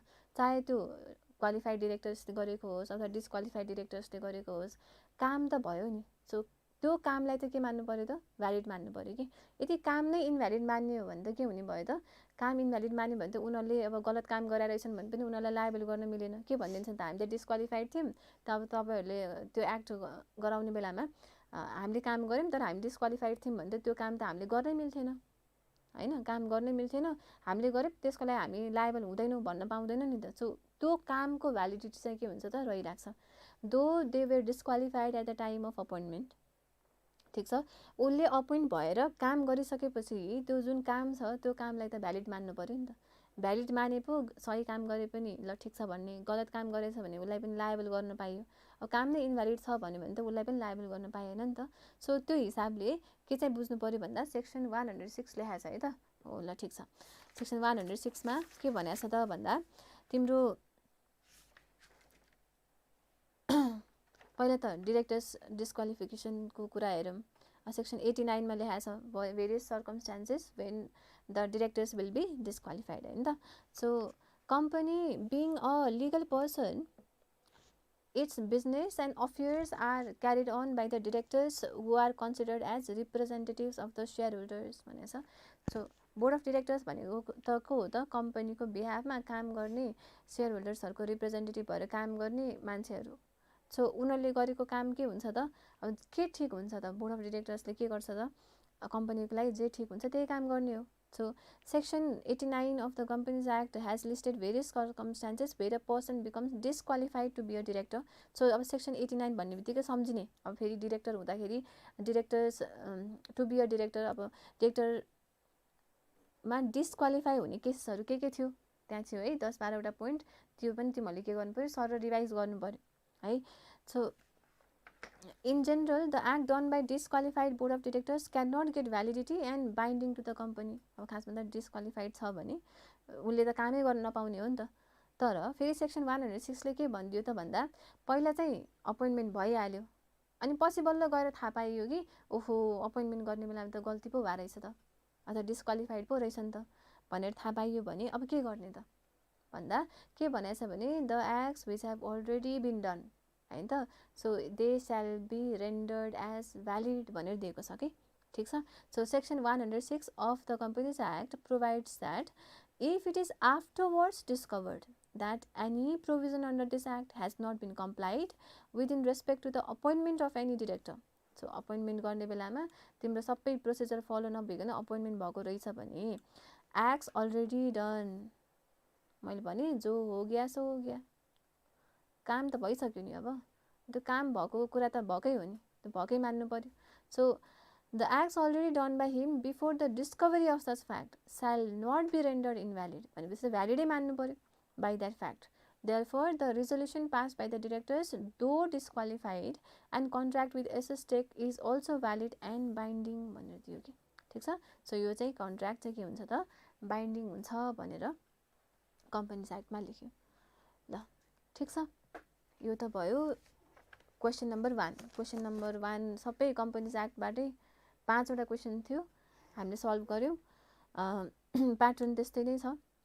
यसमा अब जुन सजेस्टेडमा लेखाएको छ, अब त्यसमा फ्याक्ट अफ द केस चाहिँ दिएको छैन है त, यो वाला क्वेसनमा चाहिँ यो लालीगुराँस ब्याङ्क लिमिटेडमा यस्तो भयो उस्तो भयो भनेर लेखाएको छैन। तिमीहरूले लेख्न सक्छौ, लेखेको चाहिँ रहन्छ। अब यहाँ चाहिँ के गर्न सक्यौ त तिमीले, प्रोभिजन्स लेखिसकेपछि यहाँ लेख्न सक्छौ, इन द गिभन केस, ठिक छ। The board of directors of Laligurans Bank passed a resolution to purchase ATM machines from SS and Manufacturers, ठिक छ। अनि त्यसपछि some of the shareholders of the bank question the validity as 3 out of 5 directors were disqualified. So 5जना मध्ये 3जना disqualified छन् at the time of agreement भनेर question गराएछ। So referring to the provisions of the acts already done by such directors shall be valid and binding भनेर finally conclusion गर्ने, ठिक छ। यसमा चाहिँ लेख्न सक्यौ, or you can skip the part also.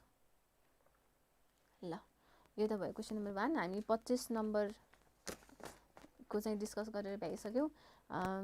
यसमा केही सोध्नुपर्ने छ अथवा केही तिमीहरूलाई चित्त नबुझेको छ भने please get back to me. मलाई कमेन्ट सेक्सनमा यसो लेखेर चाहिँ पठाउनु पर्यो।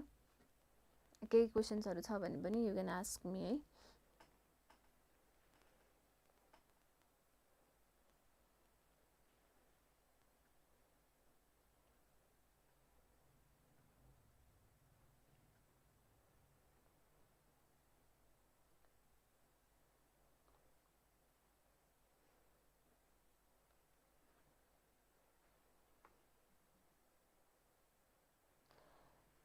ल ठिक छ, अब हामी क्वेसन नम्बर 2 तिर जाउँ। मिस्टर चतुर Bikram Thapa a share holder of विशेष ब्याङ्क लिमिटेड भनेर दियो है त। सो अब यो ब्याङ्कसँग रिलेटेड क्वेसन रहेछ। अब बाफिया 2073 भनेर दिएको छ। Holding 1 million shares of the bank approach Bishesh bank Limited and want to take loan against the security of the shares of the bank held by him. ऊ आफै सेयर होल्डर है त। कति भन्दा 1 million share of the bank उसँग रहेछ mister चतुर विक्रम थापासँग। अब उसले के भन्छ त, ल मेरो चाहिँ सेयर्स दिँदै राख्नुहोस् अनि मलाई लोन दिनुहोस् भनेको छ है त। होल्डिङ 1 million सेयर्स प्रोजेस Bishesh bank and wants to take loan against the security of the share of the bank held by him. Of the bank भनेको त त्यही ब्याङ्क भयो नि त, ठिक छ। Whether Bishesh bank limited can disperse loan to Chatur Bikram Thapa. What are the acts restricted to be carried out by bank or financial institutions as per BAFIA 2073 भनेर क्वेसनमा दियो। ल हेर त, एकदम यसमा पनि के छ त, डिरेक्ट क्वेसन सोधेको छ, घुमाएर केही सोधेको छैन। अब एउटा केस मात्रै हालिदियो। 1 million सेयर होल्डर सेयर रहेछ चतुर विक्रम थापाको। उसले चाहिँ त्यसैलाई सेक्युरिटी राखेर लोन लिन्छु भनेको छ। उसले लोन लिन पाउने कि नपाउने भनेर सोध्यो।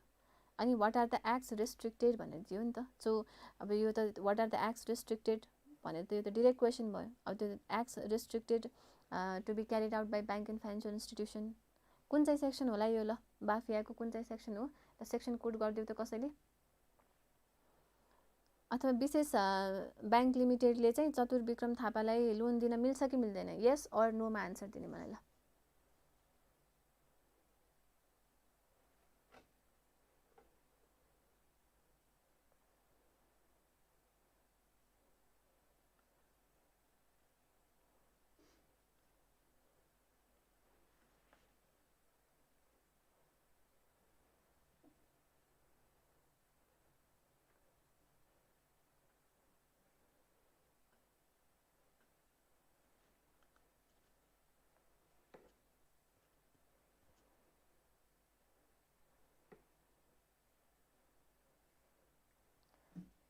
नो भनेछ विमर्शले। दिनै नमिल्ने हो त कि अर्को पनि प्रोभिजन होला? आइएस मथेमाले ल सेक्सन 50 भनेको छ। ल ठिक छ, सेक्सन त सही कोट गर्यो तिमीले। अब सेक्सन 50 मा के भनेको छ त, ब्याङ्क एन्ड फाइनेन्सियल इन्स्टिट्युसन्सले it is restricted to carry on the following activities भनेर दिएको छ होइन त। त्यहाँ 7-8वटा पोइन्ट दिएको छ। अब त्यो पोइन्टमा चाहिँ यो पोइन्ट पर्छ कि पर्दैन भनेको चतुर विक्रम थापावाला पोइन्ट सेयर होल्डर जुन छ सेयर होल्डरको वाला पोइन्ट पर्छ कि पर्दैन भनेर एनालाइसिस गर्नु पर्यो, ठिक छ। अब पहिला त सेक्सन 50 का प्रोभिजन्सहरू याद हुनु पर्यो।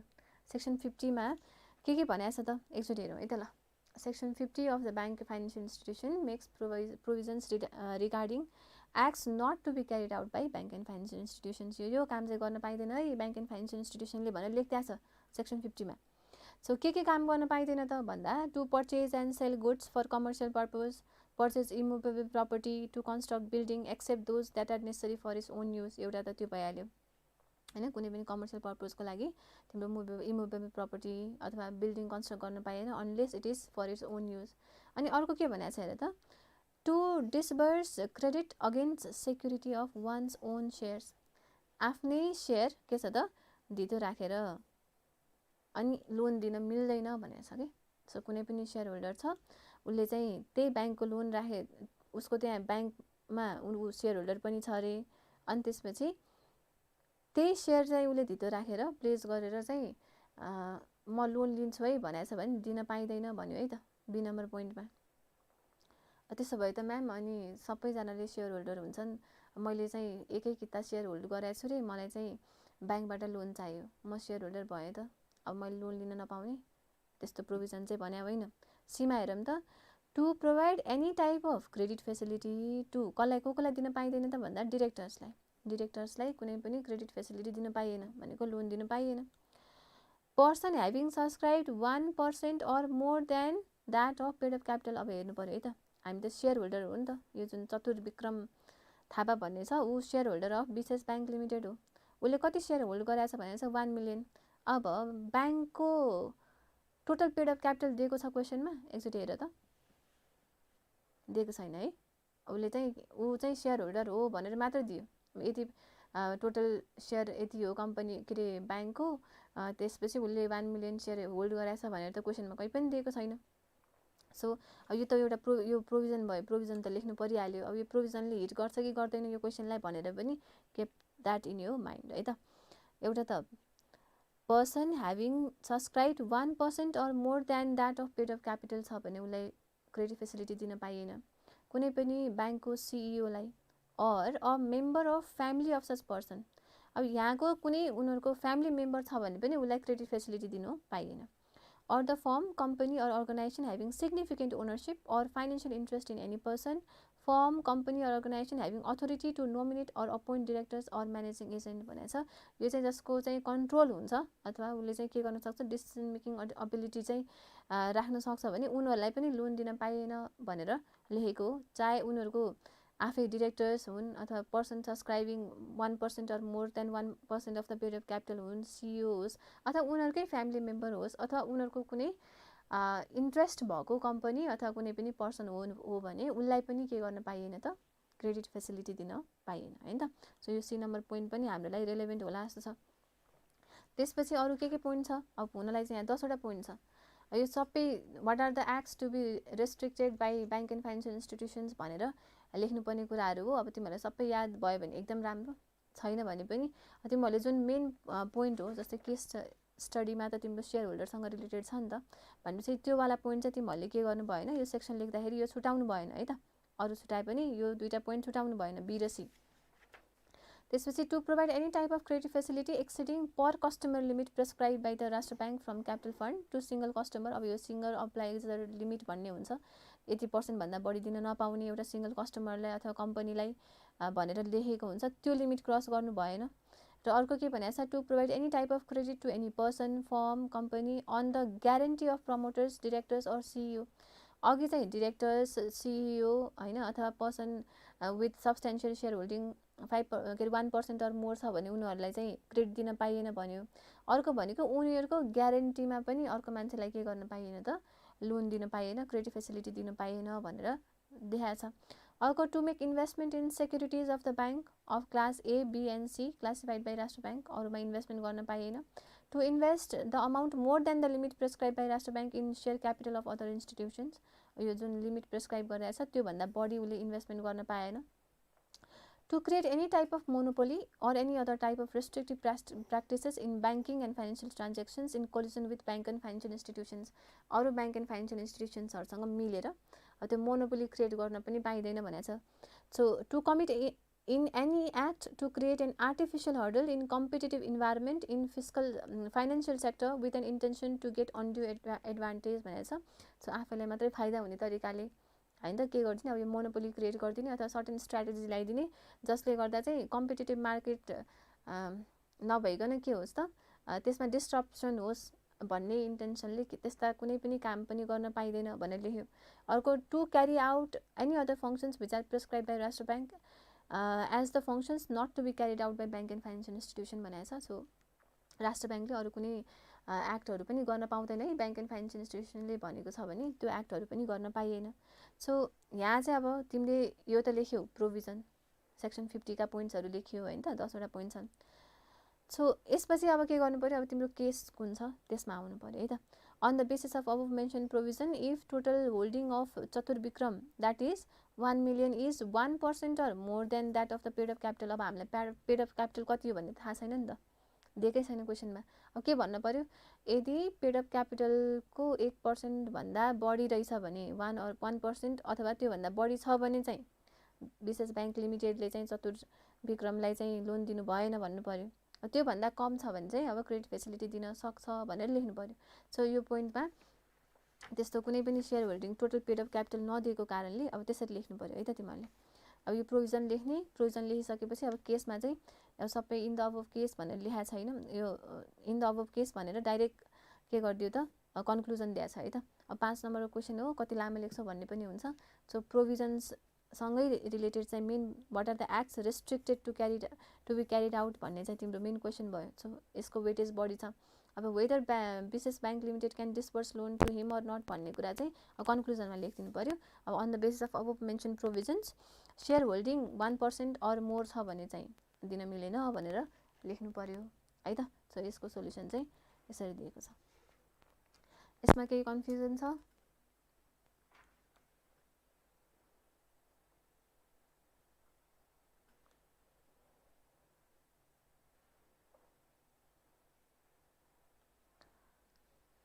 ल अब अर्को क्वेसनमा जाउँ। Sunrise bank limited has issued share capital of 12 billion है त। 12 बिलियनको पेड अफ क्यापिटल रहेछ, इस्यु गराएर रहेछ। The board of directors is in view that the share capital is more than required होइन। अब रिक्वायरमेन्टभन्दा बढी भयो, अब यो सेयर क्यापिटल घटाऊँ न त हामीले भनेर बोर्ड अफ डिरेक्टर्सले के गरेछन्, डिसाइड गरेछन्। So BOD is considering by back of its own share. अब हेर त क्वेसनमा एकदम एक्सप्लिसिटली नै लेखिदियो। अब बाई ब्याकको कन्डिसन्सहरू के छ भनेर सम्झिनु पर्यो है त। अब ब्याङ्क एन्ड फाइनेन्सियल इन्स्टिट्युसन हो भनेपछि त बाफियामा पनि त बाई ब्याक गर्न पाउने नपाउने प्रोभिजन्सहरू थियो। अब कम्पनीज एक्टमा पनि त छ फेरि बाई ब्याक गर्न पाउने नपाउने प्रोभिजन्सहरू। अब हामीले केसँग लिङ्क भएर गर्नु पर्यो त, अब बाफियाकै प्रोभिजन लेख्नु पर्यो है त। हुन त कम्पनीज एक्टमा पनि छ। अब बाफिया भनेर पर्टिकुलर सोधिसकेपछि अब बाफियाको सेक्सन लेख्नु पर्यो। ल बाई ब्याक अफ सेयर्स गर्न पाइन्छ कि पाइँदैन? कमेन्ट सेक्सनमा लेख त ल, बाई ब्याक अफ सेयर्स गर्न पाउने कि नपाउने ब्याङ्क एन्ड फाइनेन्सियल इन्स्टिट्युसनले। यदि पाउने भने के कन्डिसनमा मात्रै पाउने? यो क्वेसनको आन्सर त सबैले थाहा हुनुपर्ने होइन। यो त कम्पनीज एक्टमा पनि रिपिट छ, फेरि बाफियामा पनि रिपिट छ। अब त्यो रिपिट हुँदा हुँदै त तिमीलाई त्यो कन्टै भइसक्यो होला। कुन सेक्सनले भन्छ ल भन त सुबोध? यसले has section 61 of company and section 13 of BAFIA पाइन्छ। अब के भन्नु पर्यो त भन्दाखेरि नर्मल्ली पाइँदैन भनेर सुरु गर्नुपर्छ। हेर बुझ्यौ, नर्मल प्रोभिजन भनेको के हो त? युजली द कम्पनी अथवा त्यो ब्याङ्क एन्ड फाइनेन्सियल इन्स्टिट्युसन पनि कम्पनी भयो। So it can not buy back its own shares. तर होइन सर्टेन कन्डिसन्सहरू फुलफिल गर्यो भने त्यस्तो केसमा चाहिँ बाई ब्याक गर्न मिल्छ भनेर लेख्नु पर्यो। बाई ब्याकमा पनि यो पर्टिकुलर के हो त, ब्याङ्क एन्ड फाइनेन्सियल इन्स्टिट्युसनको क्वेसन हो नि त। भन्ने बित्तिकै बाई ब्याकको लागि त फेरि एनआरबीको अप्रुभल चाहिन्छ भनेर पनि त्यो पोइन्ट लेख्नु पर्यो। अनि कन्डिसन्स फर बाई ब्याक भनेर जुन त्यो 6-7वटा पोइन्ट थियो, त्यो सबै कन्डिसन्सहरू पनि लेख्नुपर्ने हुन्छ। ल ठिक छ, एउटा त फुल्ली पेड हुनु पर्यो, अनि के छ अरू लिस्टेड हुनु पर्यो। गुड, सुबोधले आन्सर दिइरहेछन् है त यसमा। त्यसपछि के भनेको छ, debt should be twice of paid of capital and reserve debt after buy back है त। सो आफ्टर बाई ब्याक पनि तिम्रो ट्वाइस भइराख्नु पर्यो। एक्सेप्सन्समा पाइन्छ भनेर लेखाएको छ। ल ठिक छ, हेरौँ है त सजेस्टेडमा कसरी लेखाएको छ। अब यो क्वेसन अन्त सजिलो भइहाल्यो, तिमीहरू सबैले मिलाउँछौ है। म त्यति कुरामा ढुक्क छु, तिमीहरूलाई यो क्वेसन आयो भने चाहिँ सबैले मिलाउनु पर्यो। ल सेक्सन 13 भनेर सेक्सन कोड गराएको थियो सुबोधले। ओके, सेक्सन पनि मिल्यो। So section 13 of BAFIA 2073 provides that bank and financial institution can not buy back its own share. सुरुमा लेख्दाखेरि के लेख्नु पर्यो? नर्मल प्रोभिजन त त्यही हो नि, that it can not buy back its own share. तर अब एक्सेप्सनमा चाहिँ फेरि यो कन्डिसनमा मात्रै चाहिँ बाई ब्याक गर्न मिल्छ भनेर लेख्नु पर्यो है त। सुरुमै yes the company can buy back its share भन्यो भने चाहिँ फेरि गलत हुन्छ। पहिला सुरु चाहिँ इट क्यान नट भन्ने, हाउएभर भनेर, अनि एक्सेप्सन जुन छ त्यो चाहिँ पछि लेख्नु पर्यो है त। However section 13 subsection 2 of the act provides that in the following circumstances, यो सर्कमस्टान्सेसमा bank and financial institution may with the approval of NRB. So यहाँ दियो अप्रुभल अफ एनआरबी। ठिक छ, यो पनि नछुटाउने, किन ब्याङ्क हो नि त। ब्याङ्क एन्ड फाइनेन्सियल इन्स्टिट्युसन हुने बित्तिकै तिम्रो मेजर चेन्जेसहरू छ भने त एनआरबीको अप्रुभल लिनु परेन। So purchases shares out of free reserve. फेरि अब बाई ब्याक गर्न त पाइन्छ, तर के छ त फ्री रिजर्भबाट मात्रै बाई ब्याक गर्न पाइन्छ। ठिक छ, फ्री रिजर्भ भनेको के हो which is available for distribution of dividend. So it can purchase its shares out of the free reserves available for being distributed as dividend, not exceeding the percentage prescribed by NRB. 80% भन्दा बढी पाइदैन भनेको छ भने त्यो percent भन्दा बढी buyback गर्न पाइदैन। अब बाइब्याक गर्नको लागि कन्डिसन्स के छन् त? अब शेयर्स फुल्ली पेड अप हुनु पर्यो एउटा त, ठीक छ, फर्स्ट कन्डिसन त्यही हो। अर्को भनेको लिस्टेड हुनु पर्यो, so it should be listed in securities market. अर्को भनेको it should be authorize by the article of association, so article of association authorize हुनु पर्यो। अर्को भनेको जेनरल मिटिङमा स्पेशल रेजोल्युसन पास हुनु पर्यो हैन त, शेयर होल्डर्सहरूले अग्री गर्नु परेन, पर्यो। So special resolution has been adopted at the general meeting of the concern bank authorising the buyback of the own shares, so general मिटिङबाट पनि पारित भएको हुनु पर्यो। र अर्को भनेको अब तिमीहरूले चाहिँ छुटाउनै नहुने, अब यो पोइन्ट अरू त लेख्छौ तिमीहरूले, यो दुईटा पोइन्ट लेख्दैनौ कि, सो यो दुईटा पोइन्ट चाहिँ ध्यान दिएर हेर्ने, यो नछोड्ने है त। So if the ratio of debt owned by the bank and financial institution is not more than double of the capital and general reserve fund after buyback of such share, so buyback गरिसकेपछि पनि के हुनु पर्यो त, जुन ratio छ, ratio of debt owned by the financial institution, it should not be more than double of the capital and general reserve. यो एउटा पोइन्ट। र जुन त्यो value of shares to be bought back छ, त्यो भ्याल्यु चाहिँ it should not exceed 20% of paid up capital and reserve भनेर दिएको छ। सो यो पनि तिम्रो चाहिँ के हुनु पर्यो त, जुन बाइब्याक छ, it should be the value of shares to be bought back by the institution is not more than, so के हुनु पर्यो त, it should be less than or equal to हैन त। सो कति पर्सेन्ट भनेको छ, 20% of capital plus general reserve. So यो भन्दा बढी बाइब्याक गर्न पाइदैन। If the buyback of the shares comply with the directives relating to capital fund issued by the Rastra bank भनेको छ, सो डिरेक्टिभ्सहरू पनि कम्प्लाई हुनु पर्यो। कुनै पनि राष्ट्र ब्याङ्कले निर्देशिका निकालेको छ, यो कन्डिसन्सहरू फुलफिल गर्नुपर्छ भनेको छ भने त्यो सबै पालना गरेर मात्रै बाइब्याक गर्न मिल्छ भनेर लेख्यो। So these are the conditions, जस्तो केसमा चाहिँ तिम्रो चाहिँ बाइब्याक गर्न मिल्छ। अब लास्ट चाहिँ के भनेको छ, डिरेक्टिभ्स एनआरबीले इस्यु गरेको डिरेक्टिभ्सहरू लाई पनि कम्प्लाई गरेर मात्रै बाइब्याक गर्न मिल्छ भनेर लेखेको छ। सो यो त भयो पोइन्ट्सहरू, तिमीहरूले यो 7वटा पोइन्ट छ हैन त, 3 4 5 6 7 8वटा पोइन्ट सकेसम्म त सबै लेख्ने बाइब्याकको पोइन्ट। यो सेम तिम्रो कम्पनीज एक्टमा कुनै पनि कम्पनीले बाइब्याक गर्दैछ सेयर भन्यो भने पनि यही पोइन्ट हो। अब यो राष्ट्र ब्याङ्कको सट्टा के हुनु पर्यो त, यदि कम्पनीज ओसिआरले डिरेक्टिभ्सहरू इस्यु गरेको छ भने ओसिआरको डिरेक्टिभ्सहरू फलो गर्नु पर्यो भन्ने मात्रै हो है त, अरू सबै सेम छ। सो यो चाहिँ याद गर्नु पर्यो। The licensed institution shall have to apply to NRB for approval of such buyback with the required details. If NRB finds it appropriate, it may give the approval to buy back the shares भनेछ। Particularly bank and financial institution भएको कारणले है त, question भएको त्यो कारणले के गर्नु पर्यो त, NRB को अप्रुभल लिनुपर्छ भनेर पनि लेख्नुपर्ने हुन्छ है त। सो यो त भयो, यो त सजिलै क्वेसन थियो, डिरेक्ट क्वेसन थियो। सो यसमा धेरै तिमीहरूलाई प्रब्लम हुँदैन।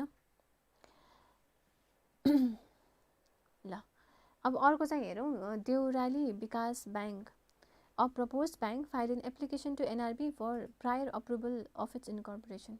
यो अब इन्कर्पोरेसनको कुरा आयो नि त। So prior approval for incorporation छ भने it was found that one of the proposed bank's major investor was convicted for 5 years in jail in case of a murder. हेरे त जुन मेजर इन्भेस्टर छ ऊ त के रहेछ, कुनै क्राइम पनि कस्तो त, कसैको ज्यान मारेर मर्डर गरेर उसले 5 वर्ष जेल बस्या रहेछ।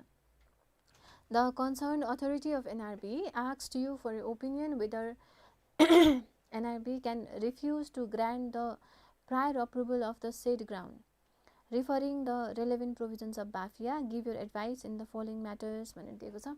So what are the grounds of refusal to give prior approval for the incorporation of bank and financial institution भनेर दियो एउटा त, ठिक छ। रेस्ट्रिक्सन लगाउन मिल्ने ग्राउन्ड्सहरू के छ रिफ्युजलको। अर्को चाहिँ can NRB refuse to grant the prior approval on the said ground भनेर यो क्वेसनमा सोध्यो। लाइक मेजर इन्भेस्टर जुन छ 5 वर्ष जेल बसाएर रहेछ, यो केसमा एनआरबीले चाहिँ can it refuse to grant the approval भनेर क्वेसन सोध्यो। सो यस नो भनेर लेख्नु पर्यो, एउटा त 1 मार्क्स सजिलै भइहाल्यो। अनि 4 मा चाहिँ के भनेको छ, what are the grounds of refusal भन्यो, यो पनि डिरेक्ट क्वेसन भयो।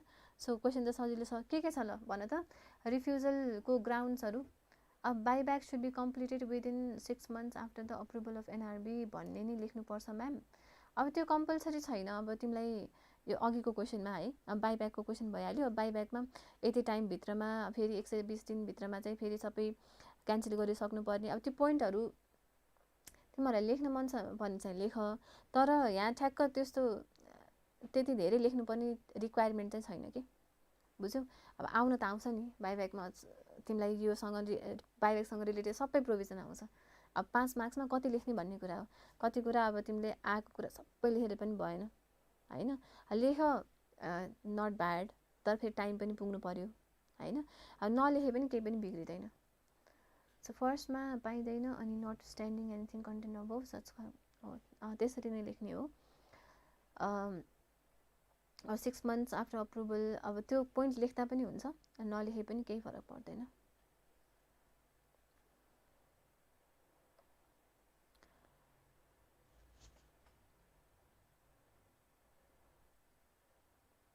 ल हामी चाहिँ अघि त्यो एनआरबीले अप्रुभल जुन छ इन्कर्पोरेसनको लागि एकैछिन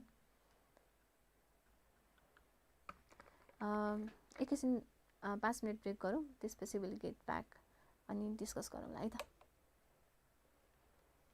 हाम्रो एकाडेमीले चाहिँ मलाई धेरै नै हेल्प गरेको थियो, किनभने चाहे बिहानको टाइम होस् रातिको टाइम होस्, मैले चाहिँ एनी टाइम मलाई कुनै पनि कन्सेप्टमा प्रब्लम आयो भने त्यो चाहिँ भिडियोलाई फेरि पहिलाको हेरेर रिहेरेर त्यो चाहिँ मैले फेरि पनि स्टार्टबाट पढेर कन्सेप्टलाई क्लियर बनाउन सक्थेँ। अनि कन्सेप्चुअल क्ल्यारिटी चाहिँ एकदमै इम्पोर्टेन्ट पनि छ।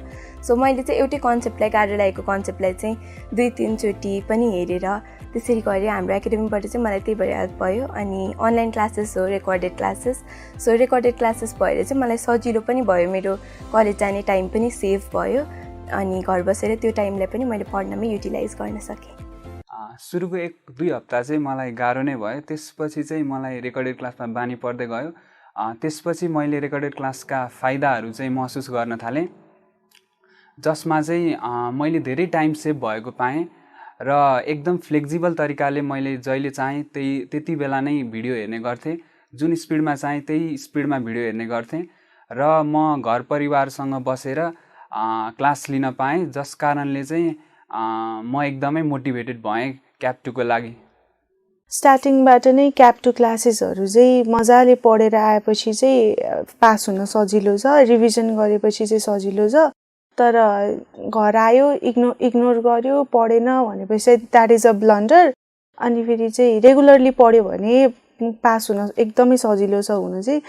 अब 1-2 अटेम्प्ट पनि लागेपछि पनि स्ट्रेस नलिकन पढ्ने, धेरै नआत्तिने। हाम्रो एकाडेमीले चाहिँ मलाई धेरै नै हेल्प गरेको थियो, किनभने चाहे बिहानको टाइम होस् रातिको टाइम होस्, मैले चाहिँ एनी टाइम मलाई कुनै पनि कन्सेप्टमा प्रब्लम आयो भने त्यो चाहिँ भिडियोलाई फेरि पहिलाको हेरेर रिहेरेर त्यो चाहिँ मैले फेरि पनि स्टार्टबाट पढेर कन्सेप्टलाई क्लियर बनाउन सक्थेँ। अनि कन्सेप्चुअल क्ल्यारिटी चाहिँ एकदमै इम्पोर्टेन्ट पनि छ। सो मैले चाहिँ एउटै कन्सेप्टलाई गाह्रो लागेको कन्सेप्टलाई चाहिँ 2-3 चोटि पनि हेरेर त्यसरी गरेँ। हाम्रो एकाडेमीबाट चाहिँ मलाई त्यही भएर हेल्प भयो। अनि अनलाइन क्लासेस हो, recorded classes. So recorded classes भएर चाहिँ मलाई सजिलो पनि भयो, मेरो कलेज जाने टाइम पनि सेभ भयो अनि घर बसेर त्यो टाइमलाई पनि मैले पढ्नमै युटिलाइज गर्न सकेँ। सुरुको 1-2 हप्ता चाहिँ मलाई गाह्रो नै भयो। त्यसपछि चाहिँ मलाई रेकर्डेड क्लासमा बानी पर्दै गयो। त्यसपछि मैले रेकर्डेड क्लासका फाइदाहरू चाहिँ महसुस गर्न थालेँ, जसमा चाहिँ मैले धेरै टाइम सेभ भएको पाएँ र एकदम फ्लेक्जिबल तरिकाले मैले जहिले चाहेँ त्यति बेला नै भिडियो हेर्ने गर्थेँ। जुन स्पिडमा चाहेँ त्यही स्पिडमा भिडियो हेर्ने गर्थेँ र म घर परिवारसँग बसेर क्लास लिन पाएँ, जस कारणले चाहिँ म एकदमै मोटिभेटेड भएँ क्याप 2 को लागि। स्टार्टिङबाट नै क्याप 2 क्लासेसहरू चाहिँ मजाले पढेर आएपछि चाहिँ पास हुन सजिलो छ, रिभिजन गरेपछि चाहिँ सजिलो छ। तर घर आयो इग्नोर गर्यो पढेन भनेपछि द्याट इज अ ब्लन्डर। अनि फेरि चाहिँ रेगुलरली पढ्यो भने पास हुन एकदमै सजिलो छ हुन चाहिँ। अब 1-2 अटेम्प्ट पनि लागेपछि पनि स्ट्रेस नलिकन पढ्ने, धेरै नआत्तिने। हाम्रो एकाडेमीले चाहिँ मलाई धेरै नै हेल्प गरेको थियो, किनभने चाहे बिहानको टाइम होस् रातिको टाइम होस्, मैले चाहिँ एनी टाइम मलाई कुनै पनि कन्सेप्टमा प्रब्लम आयो भने त्यो चाहिँ भिडियोलाई फेरि पहिलाको हेरेर रिहेरेर त्यो चाहिँ मैले फेरि पनि स्टार्टबाट पढेर कन्सेप्टलाई क्लियर बनाउन सक्थेँ अनि कन्सेप्चुअल क्ल्यारिटी चाहिँ एकदमै इम्पोर्टेन्ट पनि छ। सो मैले चाहिँ एउटै कन्सेप्टलाई गाह्रो लागेको कन्सेप्टलाई चाहिँ 2-3 चोटि पनि हेरेर त्यसरी गरेँ। हाम्रो एकाडेमीबाट चाहिँ मलाई त्यही भएर हेल्प भयो। अनि अनलाइन क्लासेस हो, recorded classes. So recorded classes भएर चाहिँ मलाई सजिलो पनि भयो, मेरो कलेज जाने टाइम पनि सेभ भयो अनि घर बसेर त्यो टाइमलाई पनि मैले पढ्नमै युटिलाइज गर्न सकेँ। सुरुको 1-2 हप्ता चाहिँ मलाई गाह्रो नै भयो। त्यसपछि चाहिँ मलाई रेकर्डेड क्लासमा बानी पर्दै गयो।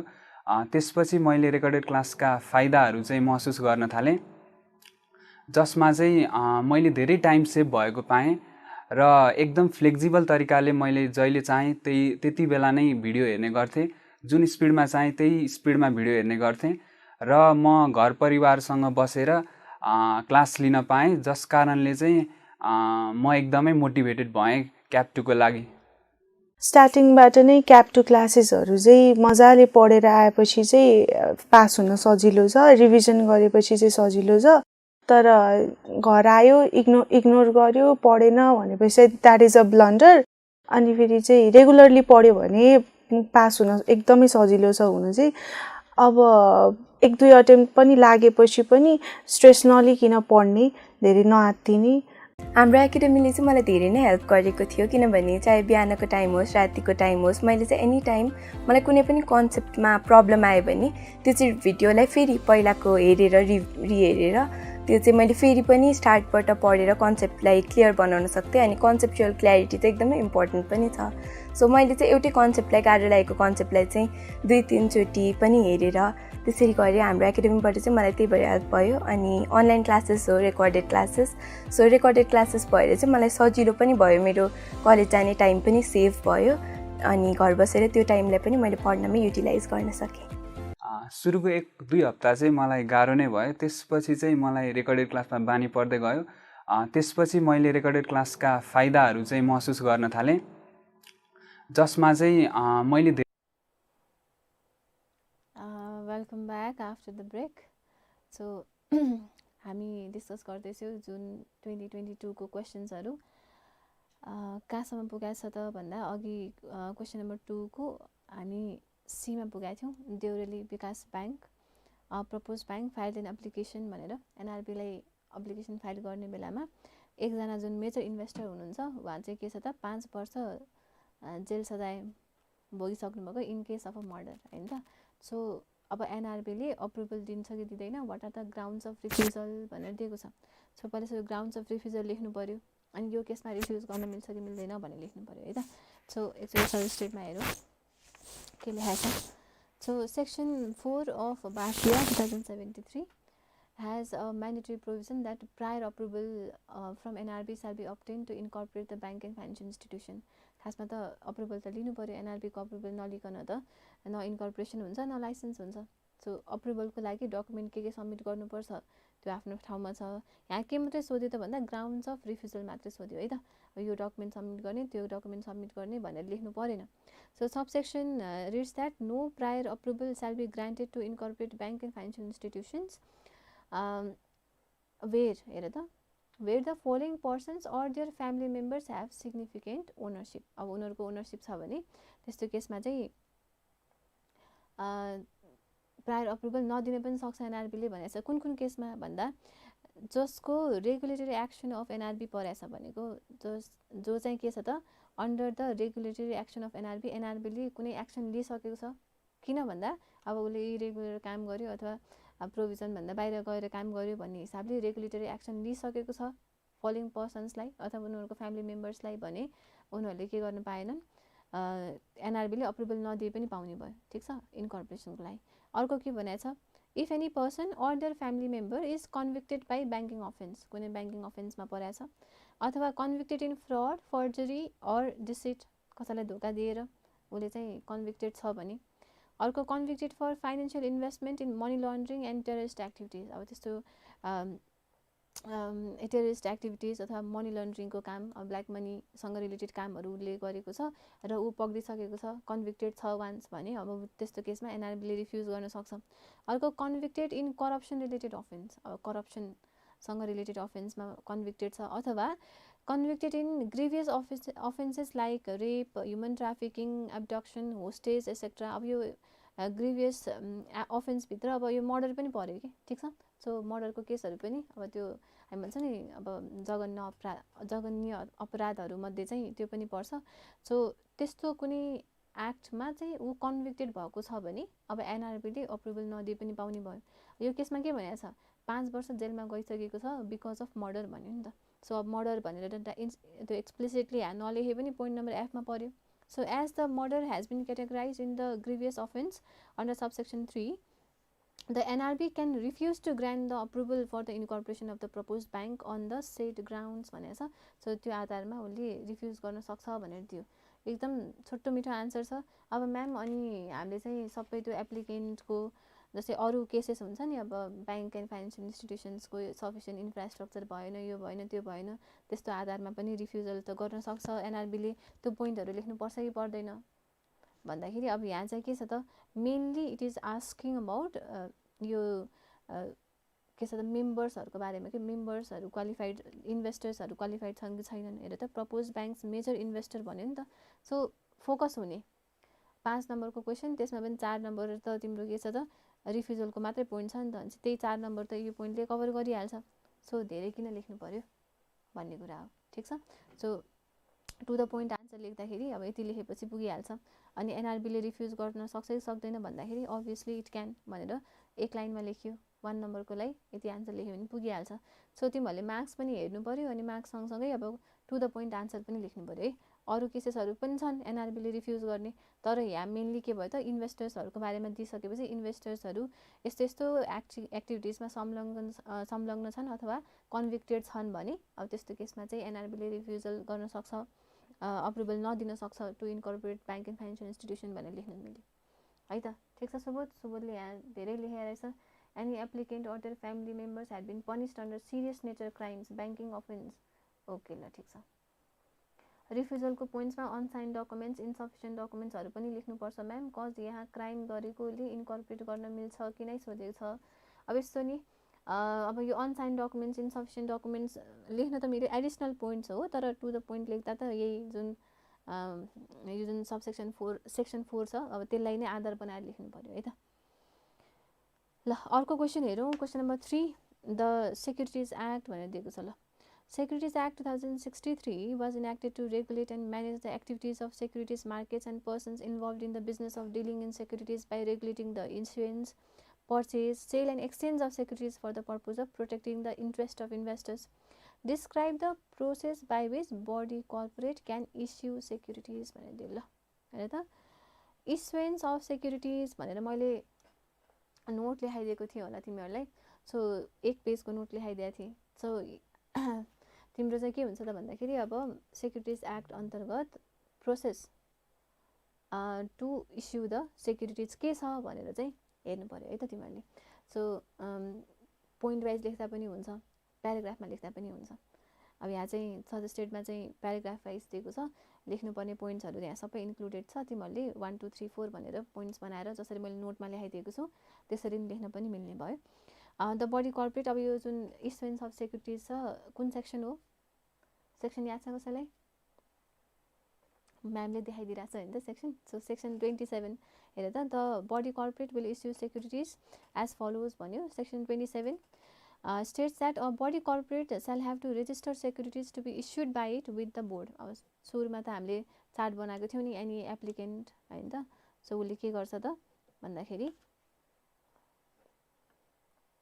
उसले it will apply with the board होइन त, सेक्युरिटिज बोर्डले अप्लाई गर्छ। अब के डकुमेन्ट दिएर अप्लाई गर्छ भनेर फलोइङ डकुमेन्ट्स भनेर मैले यहाँ लेखाइदिएको थिएँ। त्यो डकुमेन्ट्सहरू तिमीलाई याद छ भने अब त्यो सर्टकटमा लेखिदिन सक्छौ तिमीहरूले। Prior to the issuance, for this a body corporate shall have to make an application within the prescribed format accompanied by a memorandum of association हुनु पर्यो, article of association हुनु पर्यो, documents related with such securities and the prescribed fees to the securities board for registering securities as per the subsection भनेर दियो। So के documents भन्दा यही लेखाएको छ, एमओए एओए सेक्युरिटिजसँग रिलेटेड डकुमेन्ट्सहरू प्लस पैसा होइन त, पैसा नभए त काम हुँदैन।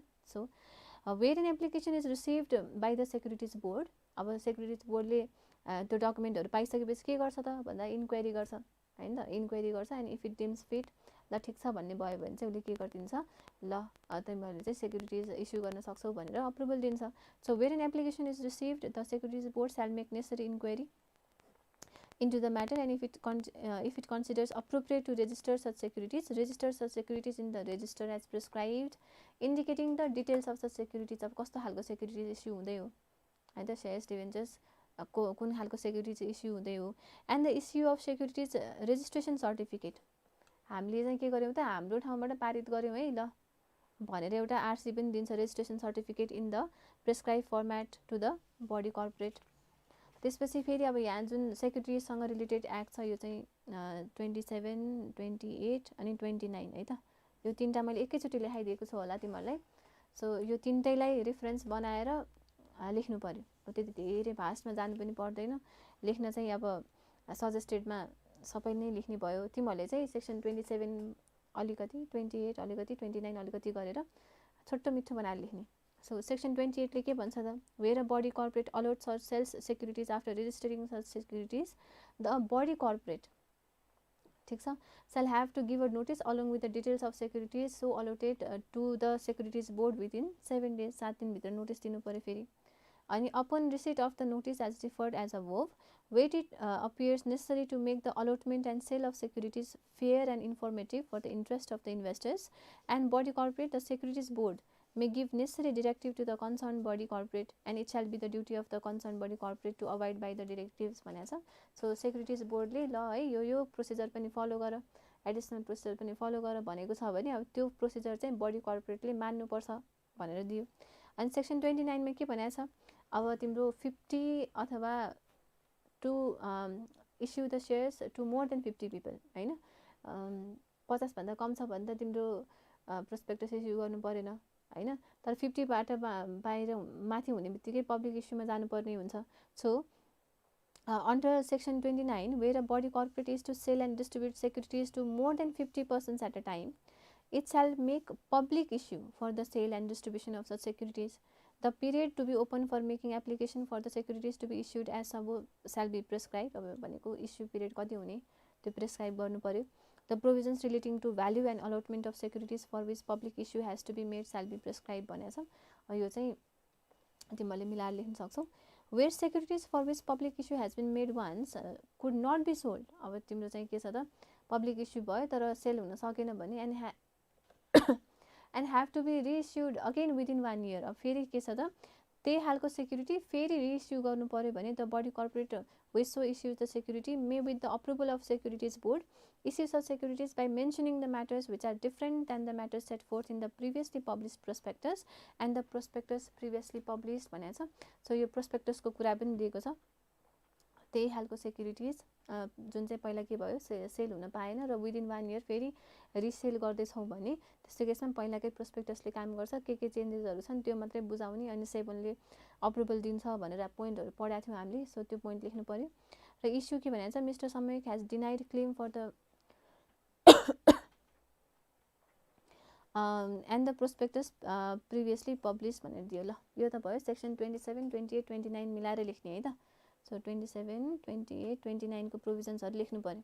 अब कति लेख्छौ भन्ने कुरा अब सकेसम्म एकदम कम्प्याक्ट बनाएर लेख्ने, किन यसलाई त इलाबोरेट गरेर जति पनि लामो बनाउन सकिन्छ, मार्क्स त 5 मार्क्सकै क्वेसन हो। सो यसमा पनि के गर्नु पर्यो, ठ्याक्क 5 मार्क्स भनेपछि 8 मिनटसम्म, अब 8 मिनट जति छुट्याउने के अरे, अनि त्यसमा टु द पोइन्ट आन्सर लेख्न मिल्छ है त। सरी। ल अब अर्को दिएको छ इन्स्योरेन्स रिलेटेड क्वेसन रहेछ। Mr. Samyak had insured his car in Reliable General Insurance Limited. The insured car got into accident. Mr. Samyak made the claim, but the insurance company refused to pay the loss even after surveyor's final report. ठिक छ नि, अब insurance त तिमीहरूले पढिहाल्यो, अब त्यसमा contract of इन्डेमनिटी हुन्छ, कुनै पनि लस अराइज भयो भने इन्सुरेन्स कम्पनीले बियर गर्छ भन्ने प्रोभिजन हो। तर के भयो त यहाँ चाहिँ एक्सिडेन्ट भएको छ मिस्टर सम्यकको, उसले चाहिँ रिलायबल जेनरल इन्सुरेन्ससँग चाहिँ इन्सुरेन्स गरेको, तर उसले क्लेम गर्दाखेरि सर्वेयरको रिपोर्ट आइसक्यो लस छ भन्ने स्योर छ तर पनि इन्सुरेन्स कम्पनीले क्लेम दिएन। अब त्यस्तो केसमा के रेमेडी छ भनेर चाहिँ त suggest mister Samyak for the action forward to receive claim from insurance by lodging complain in the insurance board. ल इन्सुरेन्स बोर्डलाई कम्प्लेन गर्न मिल्छ कि मिल्दैन? यस्तो केसमा हामीले इन्सुरेन्स गराएको छौँ होइन त, हाम्रो लस भयो, इन्सुरेन्स कम्पनीले हामीलाई क्लेम नै दिएन भने हामीले कम्प्लेन गर्न सक्छौँ कि सक्दैनौँ? यदि सक्छौँ भने कहाँ कम्प्लेन गर्ने त? ल लेख त कमेन्ट सेक्सनमा, कोलाई थाहा रहेछ? ल हेरौँ, कम्प्लेन फाइल गर्न मिल्छ कि मिल्दैन?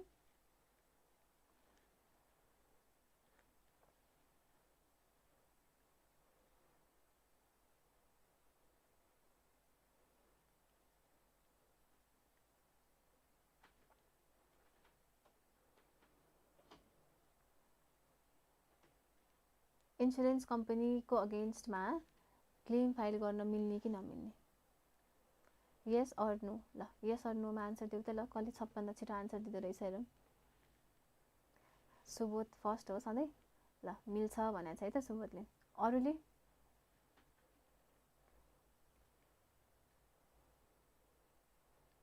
कम्प्लेन गर्ने, बोर्डलाई कम्प्लेन गर्ने। ल ठिक छ आइरिस। ल त्यही नै हो, तिमीहरूको दुईवटा मात्रै छ यसमा पोइन्ट, एकदम सजिलो छ। एउटा त कम्प्लेन गर्नु मिल्छ, कसलाई कम्प्लेन गर्ने भन्दा बोर्डलाई कम्प्लेन गर्ने। र बोर्डले के गर्छ त भन्दाखेरि जुन इन्स्योरर छ इन्स्योररलाई के गर्छ, क्लेरिफिकेसन माग्छ है त। क्लेरिफिकेसन माग्छ किन चाहिँ उसलाई चाहिँ इन्सुरेन्स नदिएको भनेर क्लेरिफिकेसन माग्छ। यदि इन्स्योररले दिएको क्लेरिफिकेसन चाहिँ बोर्डलाई चित्त बुझ्यो भने चाहिँ त्यो कम्प्लेन रद्द हुन्छ। तर तिम्रो चाहिँ के छ त, अब साँच्चैको पीडित नै हो सम्यक होइन, उसले चाहिँ इन्सुरेन्स नपाएकै हो, एक्चुअल लस नै भएको हो भने त बोर्डले के गर्छ त, बोर्डले अर्डर दिन्छ इन्स्योररलाई, ल है उसको कम्पेन्सेसन पे गर है भनेर उसले अर्डर दिन्छ। र बोर्डले भनेको कुरा के गर्नु पर्यो, इन्स्योररले मान्नु पर्यो, इन्स्योरर भनेको इन्सुरेन्स कम्पनीले मान्नु पर्यो है त। अब अपिलको केसहरू पनि हुन्छ, फेरि अपिल गर्न पाउँछ कि पाउँदैन इन्सुरेन्स कम्पनीले? पाउँछ। तर अपिल गर्दाखेरि पनि अब लास्टमा गएर तिम्रो चाहिँ इन्स्योर्ड जुन छ सम्यक उसले नै जित्यो भने अब जुन प्रिभियस डिसिजन भएको थियो बोर्डको र पछि अपिल गरिसकेपछि डिसिजन भयो, त्यो पिरियड अफ टाइमको ब्याज पनि बुझाउनु पर्ने हुन्छ अलङ विथ द कम्पेन्सेसन भनेर लेख्नु पर्यो। ठिक छ, यति पोइन्ट चाहिँ तिमीहरूले मिलाएर लेख्नु पर्यो। हेरौँ है त सजेस्टेडमा कसरी दिएको छ। पहिला त लिगल प्रोभिजनै दियो, section 17 of insurance act mentions the liability of the insurance in case of claim. So according to it insurer shall be responsible as follows भनेको छ। The insurer shall pay the compensation in case any action against the interest and rights of the insurance policyholder causes loss by the insurer, employees of the insurer, insurance agent or surveyors। यही हो contract of इन्डेमिनिटी, चाहे loss जसको कारणले भएको होस्, ensure गरिदिने मान्छे इन्स्योररले त रेस्पोन्सिबिलिटी लिनु पर्यो होइन त।